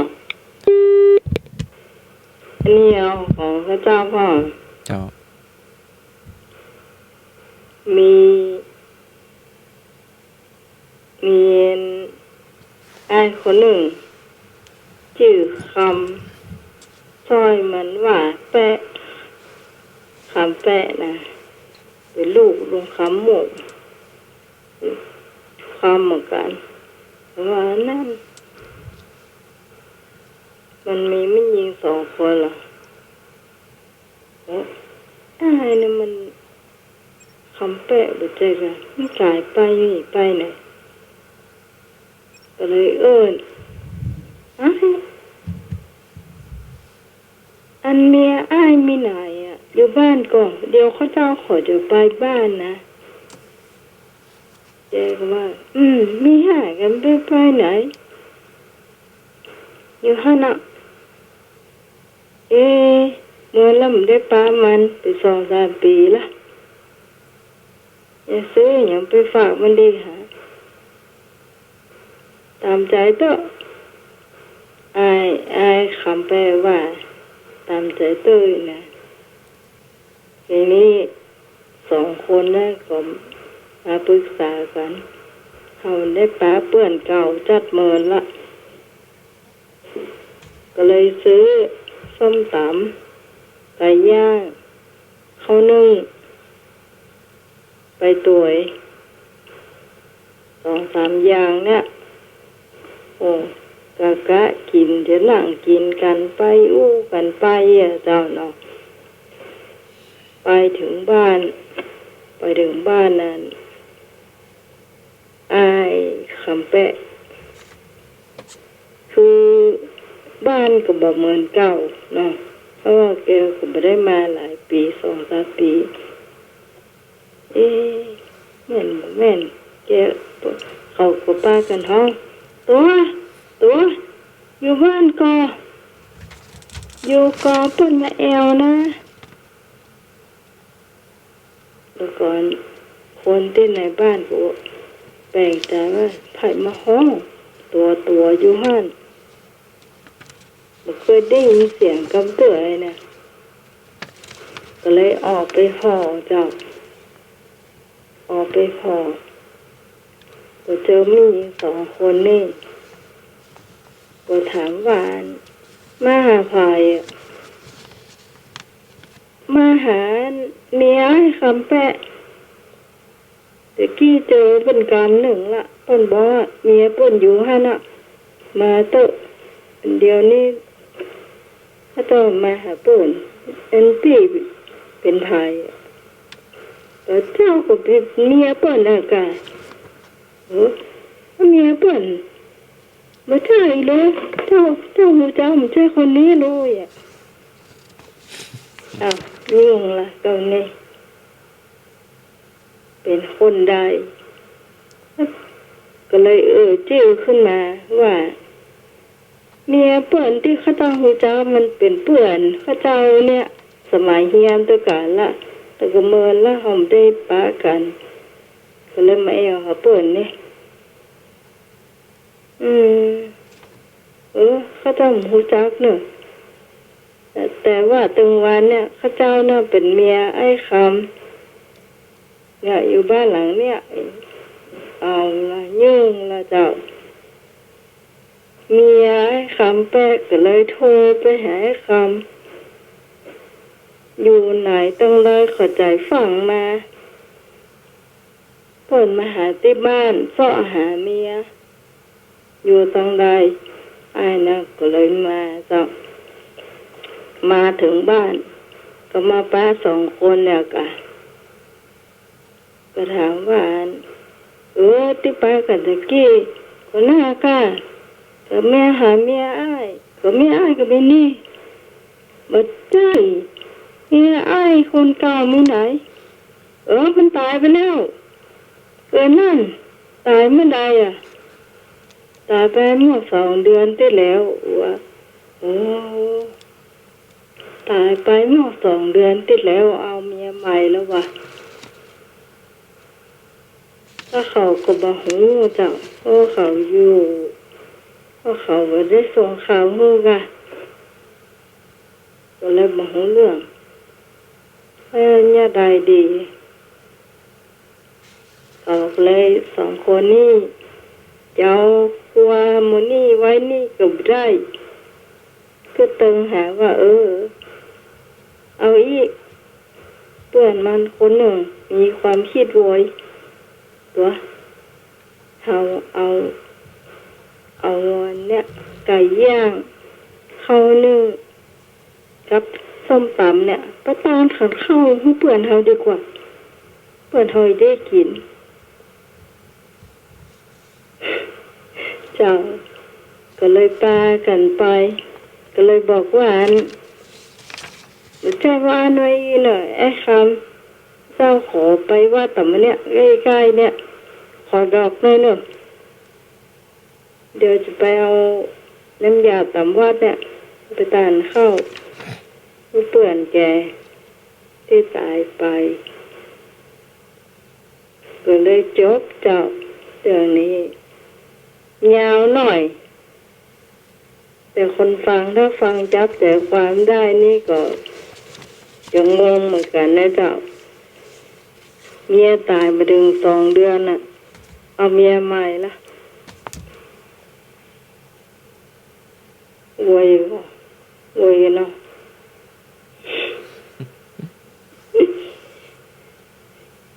มันมีภัยไข้หัวเขาก็ไข้หัวอยู่คนเดียวเนาะ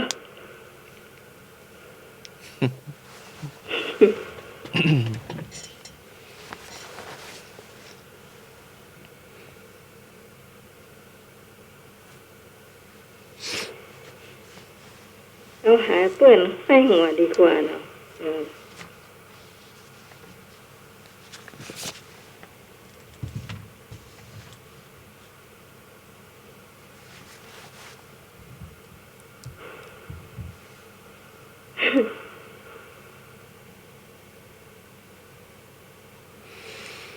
ท่านสมัคร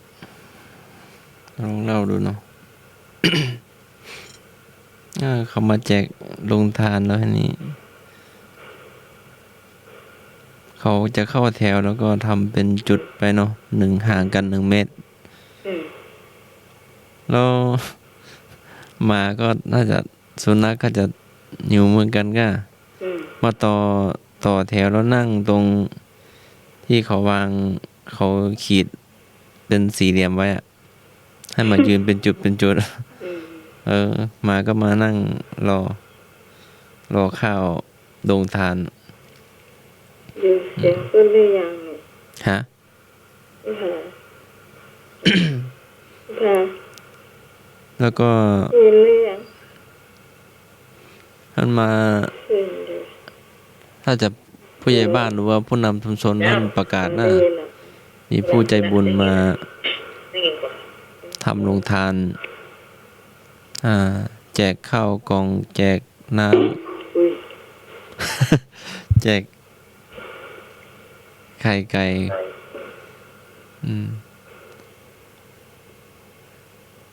แล้วก็อุ้มอันแผงไข่ไก่คนละแผงละแผงน่าจะครอบครัวละแผงมั่งเนาะ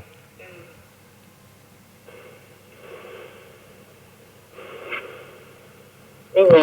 าอยู่แถวหน้า หา จะได้แนวไปอ่ะท่าน เนี่ย เข้าแถวเป็นทานขอรู้ไหม เนี่ย มาอยู่ข้าบของด้วยนะ มาครับของกัน มามันยืนข้าบของต่อแถว โอ้ ของคนตีจะ ระเบียบเนอะ มันก็โง่อย่างไงนั่นก็พวกเขาเจ๊จ้ะ ที่ไหน ที่ไหนบอกโง่ไม่ได้อ่านข้อความ สมัครก่อนเนี่ยก็มาเล่า ให้แม่เลยนะ ที่เดียวกันก้าขอส่งน่าจะส่งไลน์มาให้ดูกัน ก็ทำเอง นั่งเข้าแถวนะ นี่เป็นเหล้าเจี๊ยตะเกีย คนที่ต่อแถวก็ยืนตามจุดเหมือนกันอะเข้าคิวบ่แย่งกันบ่แซงคิว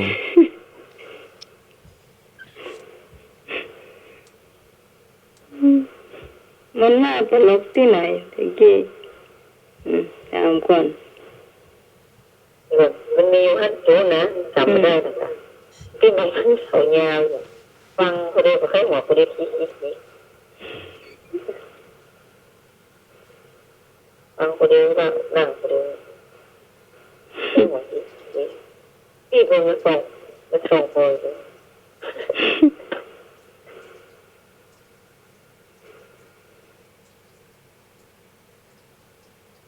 เป็นที่เปิ้นว่าเป็นถูกใจเปิ้นเนี่ยคือเปิ้นมันน่ะคิดหวยคือบ่ยอมเอาไก่ย่าง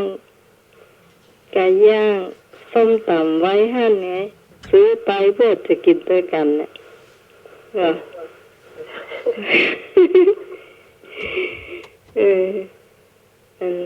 ขอดอคออย่างตัวเนยอย่าไปตานเข้าฝัน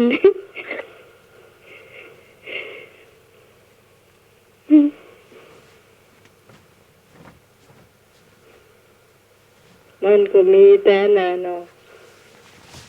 เมียตายไปถึง2 เดือนเลยปัดเมียใหม่แล้ววะ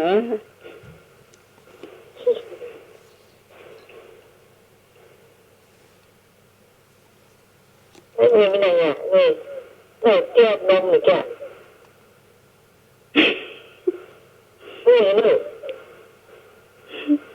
สะดุ้งอยู่เลย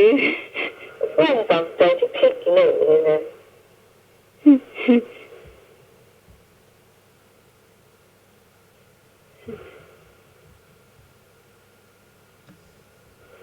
คุณผู้ฟังท่านไหนมีเชื่อจะเล่าไอ้พงบาซาแล้วเจ้าไอ้พงเข้ามาได้1052010412ไ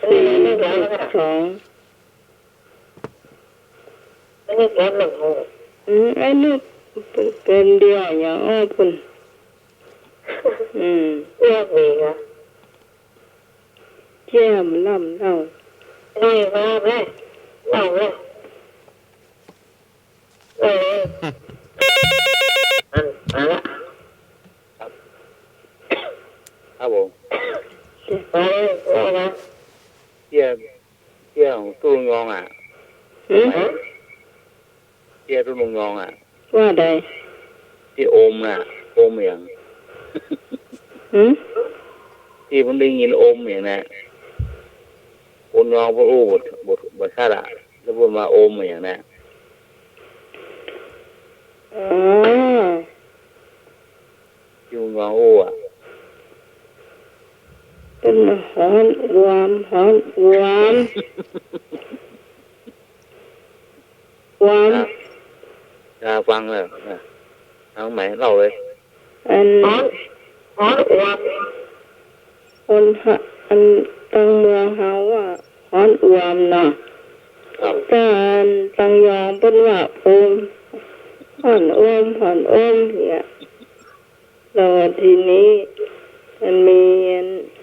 เขาเนี่ยการด้วยการก็ถ้าเป็นยองตัวเป็นเมืองตัวก็เนี่ยการเมาการก่อสร้างเนี่ยแล้วทีนี้มันกำลังไปกินเมืองอมอ่ะกำลังอมแรกอ่ะแล้วเขาว่าอยากกันหอนอ้อมเนี่ยแล้วมันก็ว่าไอ้อย่างเฮากำลังอมเดียวว่าเฮาอมติ๊กเรานั่งอมแรกอยู่นะว่าอมติ๊กอยู่นะ สื่อสารมาถูกเนาะ แต่มันใจว่าหอนอวม ครับ แล้วคนยอมเป็นว่าอวมเนี่ยคืออมแล้วคนนั้นถ้าไปกินเมี่ยง กำลังกินเนาะ กำลังกินเลยอมแหลกอยู่ขอใส่เดือดเนาะอ๋อนี่ห้อนอมเนาะ ห้อนก็อมห้อนก็อมมีหกเขากำลังอมไม่อมเดียวอุตส่าห์เฮาเจ๊พี่พาได้ยินก่อน นี่พี่ผาฮะ เจ๊ที่ได้ยินก่อน เจ้าตะกี้ได้ยินเปล่าได้ยินแล้วนี่เนาะนี่เนาะ เอามาเที่ยวแบบ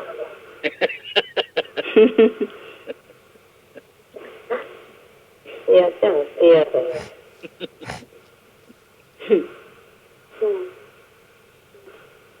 หลานบักกี้เนี่ย ตะกี้มาเอาหลานเนาะอะไรเที่ยวเลยน่ะ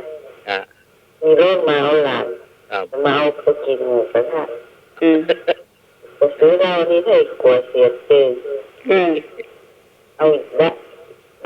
นี่นะขึ้นรถจะอ้อมไปตังซื้อร้านเหล้าเนาะร้านที่มันไปหวานตะกอนนะเอานมไปได้เมียไปได้หัวเท่าได้ซื้อปลายแล้วเอานมชาวปลายได้หัวเท่าเอาใช้ตังไป3 ตังไป100มันโต๊ะเอาอีกนั่นน้ำปีกมาโอ้ได้มาเอาเถอะตังผูกโต๊ะก้นเก๋สตังเอาอีกล่าไปให้ไปซื้อเหล้าคนไปกินเหล้าตีแน่ๆนี่ไข้ก็8 โมงเจ้ากำลังนั่งขายเหล้าได้โทรมามันรับน้องตัวน้องจะกลับบ้านแล้วเวลาไข้เดี๋ยวอ้วนเสร็จมีนาถ้ามา5 มีนาเอาเหล้า2 คนโอเคนะก็แบบไปอ้อมมาส่งมีนาจะไข้อยู่หน้าจอโทรทัศน์ดูโทรศัพท์เราส่งให้โป้มาไปเลยแม่น้องจะมาที่ไทยผมไม่โป้มาส่ง สองโอ้เอาใจทูบเอามาแล้วขึ้นบนขึ้นบนบ้านนะเนี่ยขึ้นกับขึ้นกันนะไอ้เอาจะไปห้ามลูกนี่แกสตางมายืนตรงลูกบอกมีนาเอาเงินมาตัวเอาตัวสตางมาตัวห้ามดิผิวมีนาโกโถซับอุปกรณ์ออกมามีนาว่าไปถามอ้อว่าอ้อหายเล่าไปให้ปู่โอ้โหพวกเรามีนาสอนมามีนาตังนี่มันตื่นปู่ให้โดนมาเอาไป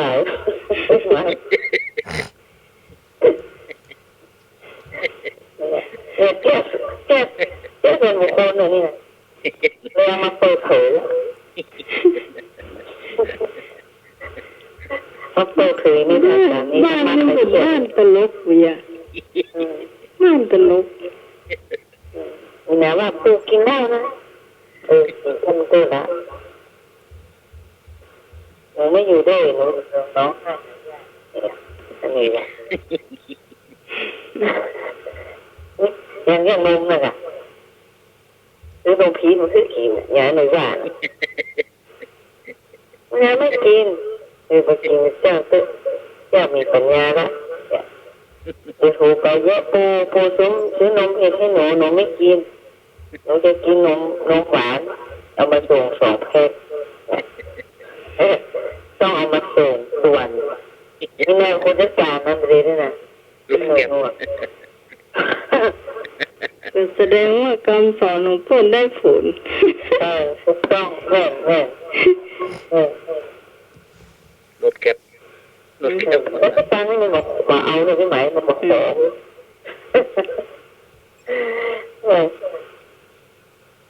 ขอเนี่ยว่าหมายบอกให้ได้ว่าอย่างขอสตางค์ปูอย่างสตางค์ปูมันเยอะแยะมันไปกินหมูกระทะจันโบติดเก๋หายวันนี้กิน2 คนเลยหมูกระทะจบแล้วไอ้นี่แม่นี่ต่อจบแล้วครับยังวัดเนี่ยเสลียมนักที่สุดวัดเนี่ยเสลียมนักที่สุดจังหวัดยังเสลียมนักที่สุดแม่เสลียมดอกเสลียมเนี่ยที่เพื่อกินกับน้ำปลาหวานเนี่ยสุโขทัยเสลียมมันยังจังหวัดอย่างที่นักที่สุดสุโขทัยไม่ใช่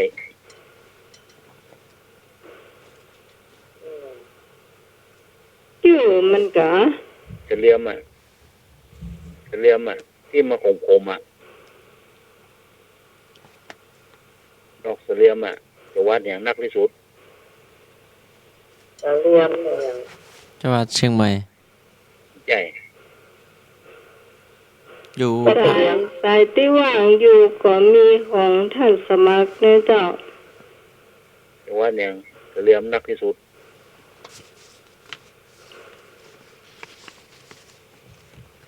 เสลียมไม่บ้านเอาห้องคนเมืองเสลียม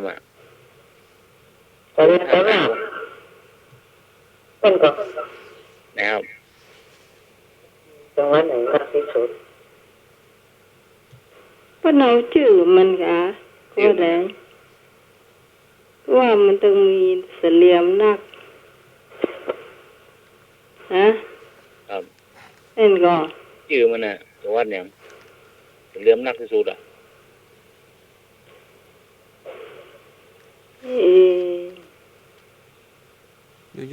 อยู่ภาคไหน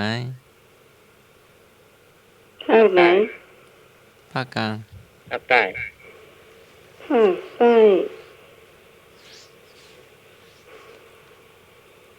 สงขลาป่ะชื่อมันมีหรอใต้คนไทยห้องอย่างเสลียม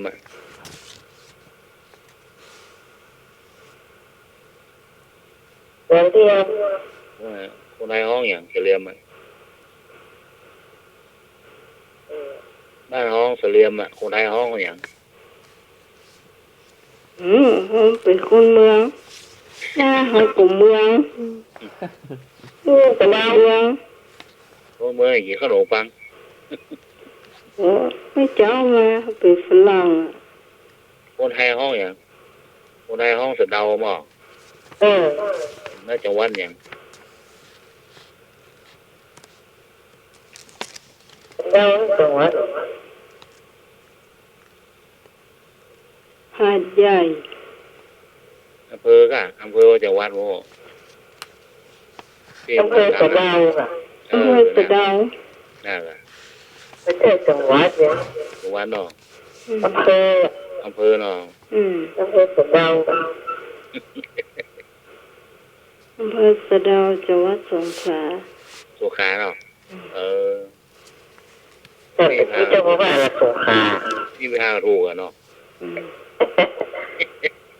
โอ้โหสายที่วางอยู่นะเจ้า082-192-8360นะเจ้าวางอยู่อันนี้ก็เข้ามาได้เนอะทางสายท่านสมัคร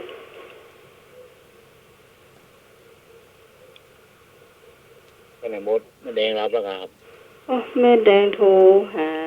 ก็บ่ฮักสายรับเนาะลูกหลานอยู่ตัวก้า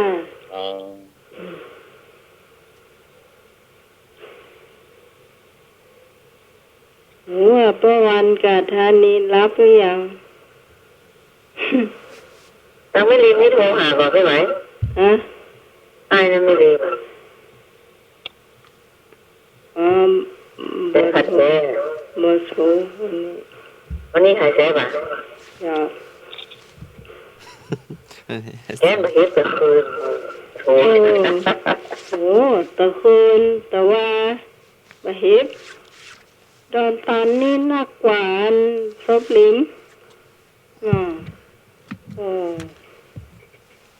เฮ็ดถล่มโดนบะเฮ็ดถล่มเข้าก่อนนั่นบะเฮ็ด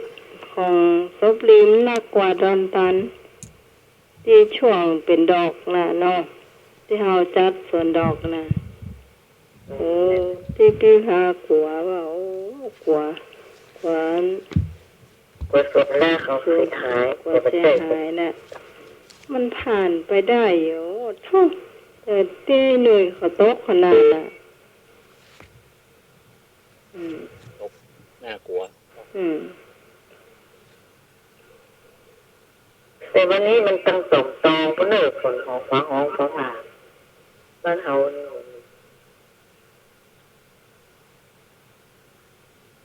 คืนบ้านเฮาก็ได้รอลมฝนตั้งมันฤาษีตามมันฤาษี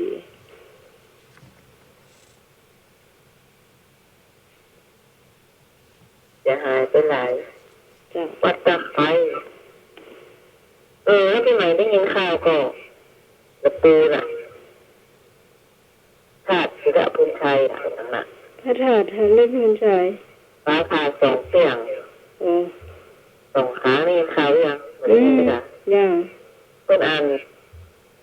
เจ้า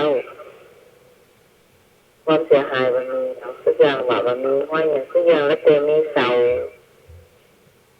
เลยถ้าสอบอย่างนี้เสียหายไปน้อยเดียวแต่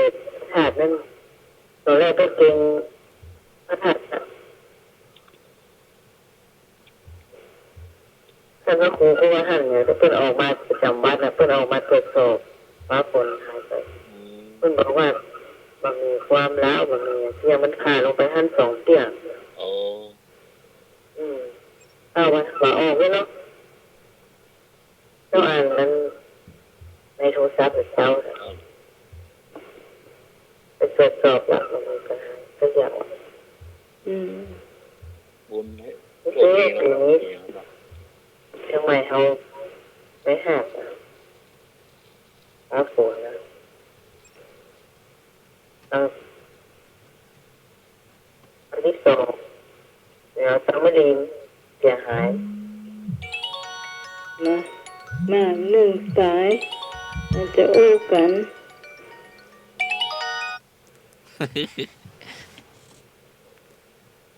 เจ้าว่าอะไรนะพี่น้องสันฐานเกิดสะพอนนะมาใกล้ๆหน่อยโหลมาใกล้หน่อยท่านสมัครเสียงไอ้นึกกล้องเนาะเบาวิทยุหนึ่งครับเบาวิทยุหน่อยครับท่านเรียนยังครับได้ละพี่น้องกันหักกันเอาไว้ปฏิจัดอ้อมจุดสินเปียงพี่น้องกันหักกันเอาไว้ปฏิจัดอ้อมสินเปียงอ่ะปฏิจัดก้อนสินเปียงแม่นละครับเป็นจะได้เปียงพี่น้องกันหักกันไว้ปฏิจัดก้อนสินเปียงไม่เป็นคำบอกเอานั่งทานข้าวบนเตียงตัวกันกะอาจารย์คุณเป็นสมัยอธิบายเด้อก็นี่ก็มาถามไม่ต้องยังมาอธิบายพี่น้องตากล้องสินเปียงอธิบายก่อนจ้างอธิบายอย่างไรเลย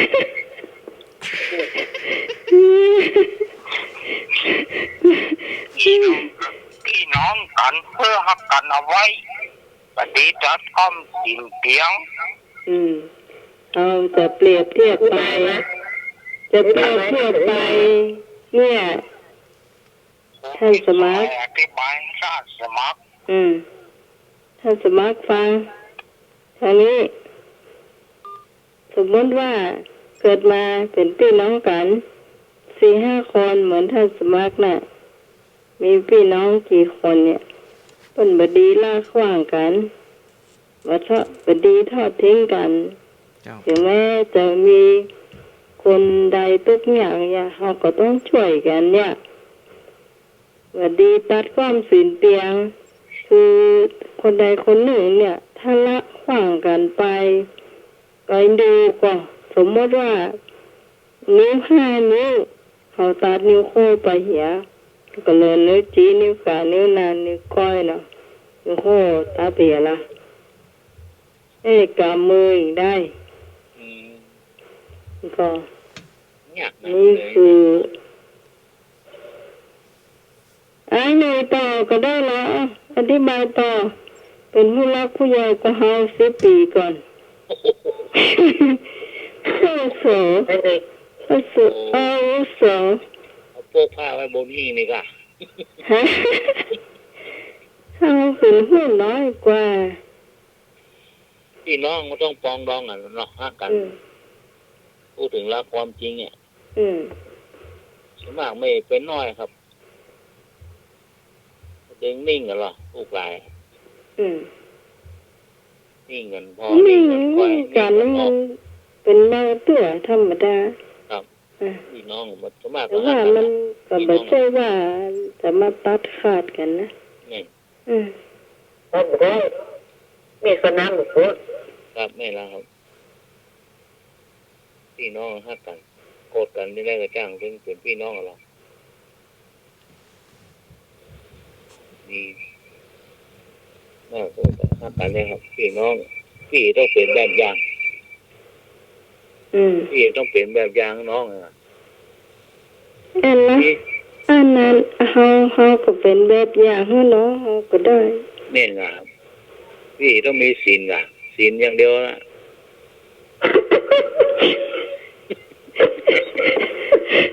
เป็นถามเสียอ่ะ คิดอย่างเดียว มีศีลอย่างเดียว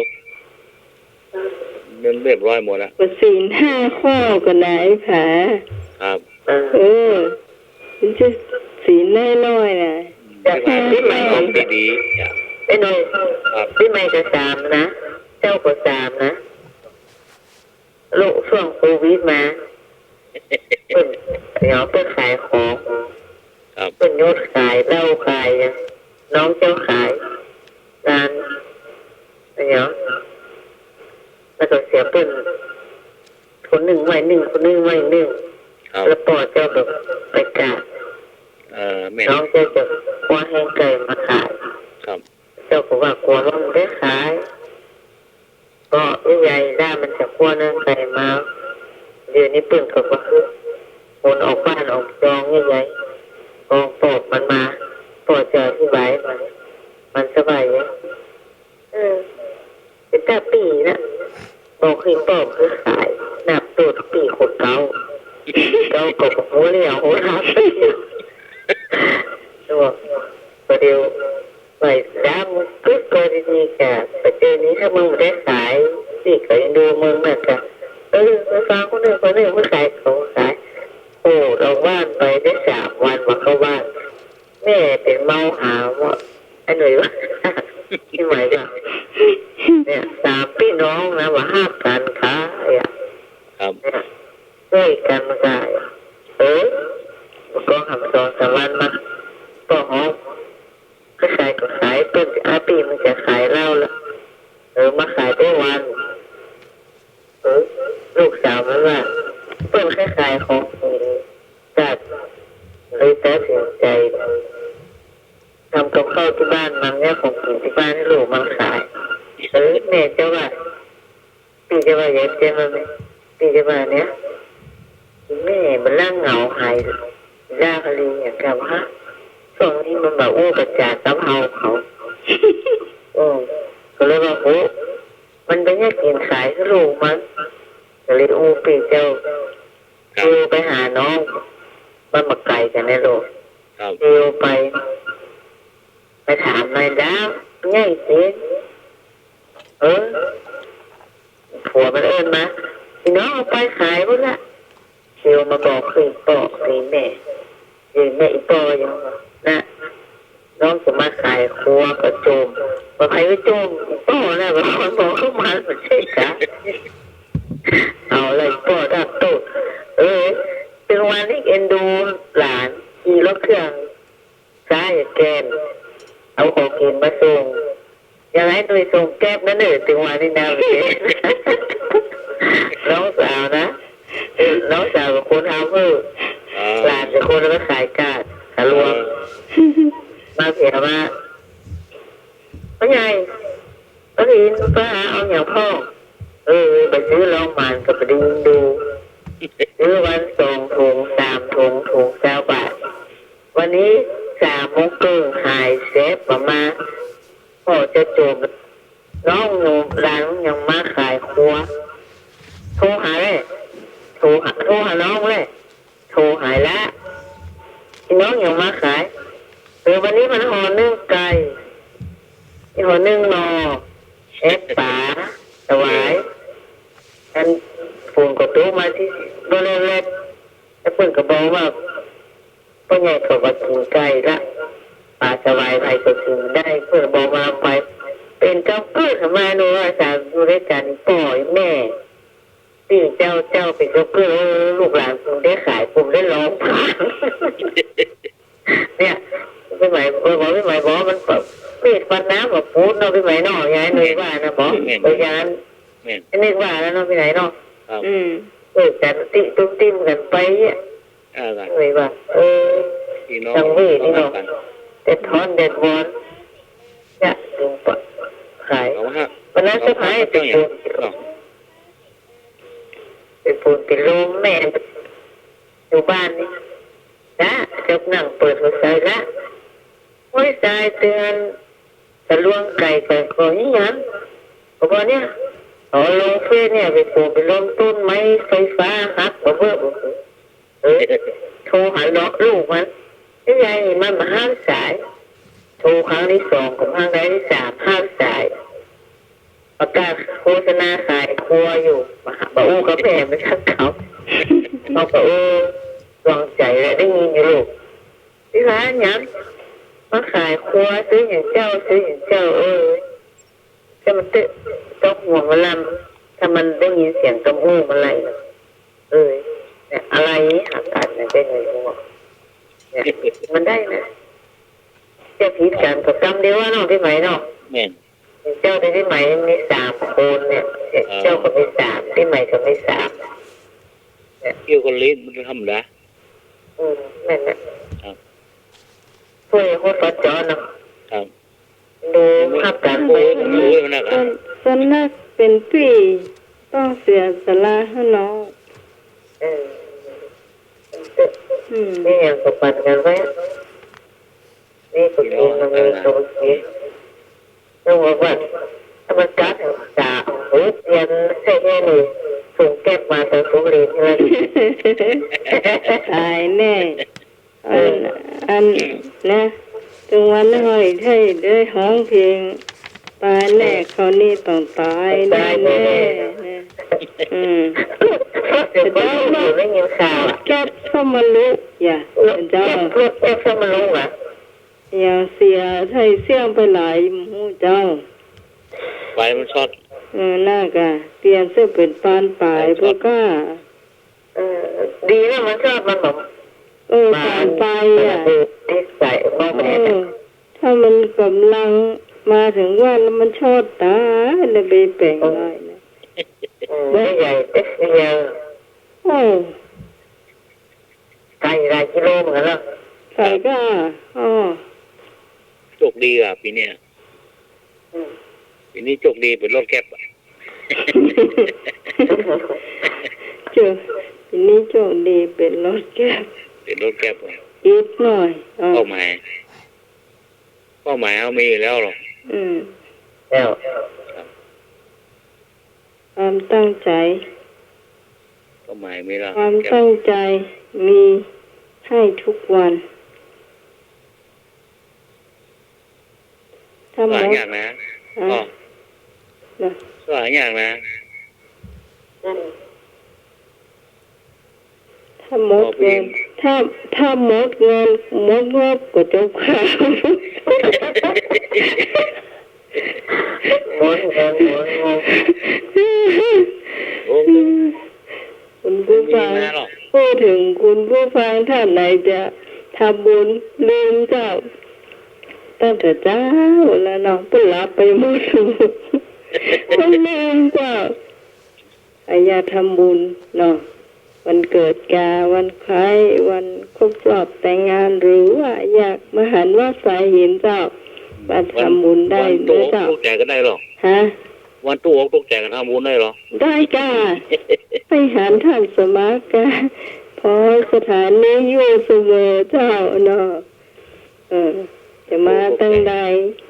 วันหม่อนใจกันทำบุญได้หรอเจ้าวันตกคนใดกันทำบุญได้หรอไม่ทุกวันไหนจะไปทำมากออกภาษาเนี่ยไปเนี่ยหรือเข้าภาษาตกคนใดกันลูกมาเจ้าอารมณ์โงงยีดกันโงงยีดอะประเดี๋ยวนี้สบายใจแล้วเราเลยลูกมาภาพมาให้เราหรออยากทำบุญก่อนเกินได้จ้ะเนาะบอกว่าจะได้ก็น้อยก็ช่วงนี้อยากให้คุณผู้ฟังช่วยอุปถัมภ์กันแล้วกันว่าเป็นน้ำข้าวปลาอาหารนะเจ้าน้ำก็ได้เจ้าน้ำดื่มนะขวดน้อยเนาะคนน้อยก็ได้คนใหญ่ก็ได้เรากำลังใจเจ้าดูแลวัดวารามเราพุทธศาสนานะเจ้าก็ได้ละตูนนะ100ตูนนี่ได้สักตูนในวัดภาษาดี15ภาษานะเจ้าก็ตัวนี้ยอมรับว่า ผมวันนั้นขอต้องขอบคุณแม่บุญด้วยนะเจ้าวันนั้นแม่บุญเอา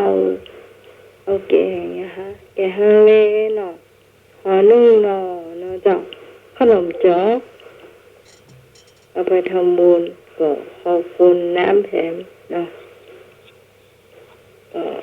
ช่วงนี้เราก็ยอมรับว่าเราก็ต้องการคนอุปถัมภ์ด้วยเนาะลำพังเรานี่ก็ยังได้บอกตะกี้อย่างเงี้ยหรอน้องไอ้เก๋ก็ได้แล้วได้เงินเลยไอ้เก๋ท้องตอนไหนเดียวไอ้ไม่ท้องตอนไหนมีได้เงินอ่ะถ้าปานก็บอกแม่เขาไม่ได้ข้อความไม่ถูกต้องขอเพิ่มเติมเลยโอ้ยเพิ่มเติมเลยเจ้าครับแล้วเจ้าใกล้จะเที่ยงคืนแล้วพาลาก่อนเนาะเวลาแล้วเนาะเจ้าโชคดีทุกคนทุกเสียงทุกสายนะเจ้าเนาะเจ้าที่เอาได้จากตรงนี้พี่ค่ายประการได้ครับใครกันด้วยนะเจ้าท่านสมัครเจ้าเอาไว้จัดเต็นเนอร์ผูกปากันใหม่เจ้าราตรีสวัสดิ์เจ้าไอ้งอยทุกคนเจ้าไม่บุญที่สมัยเจ้าขอบคุณเจ้าเนอ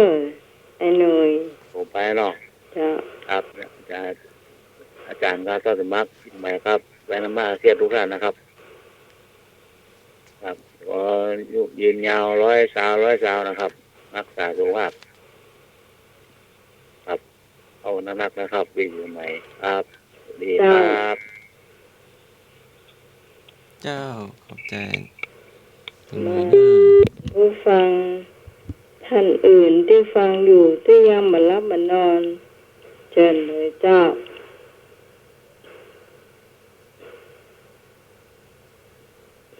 ไอ้นึก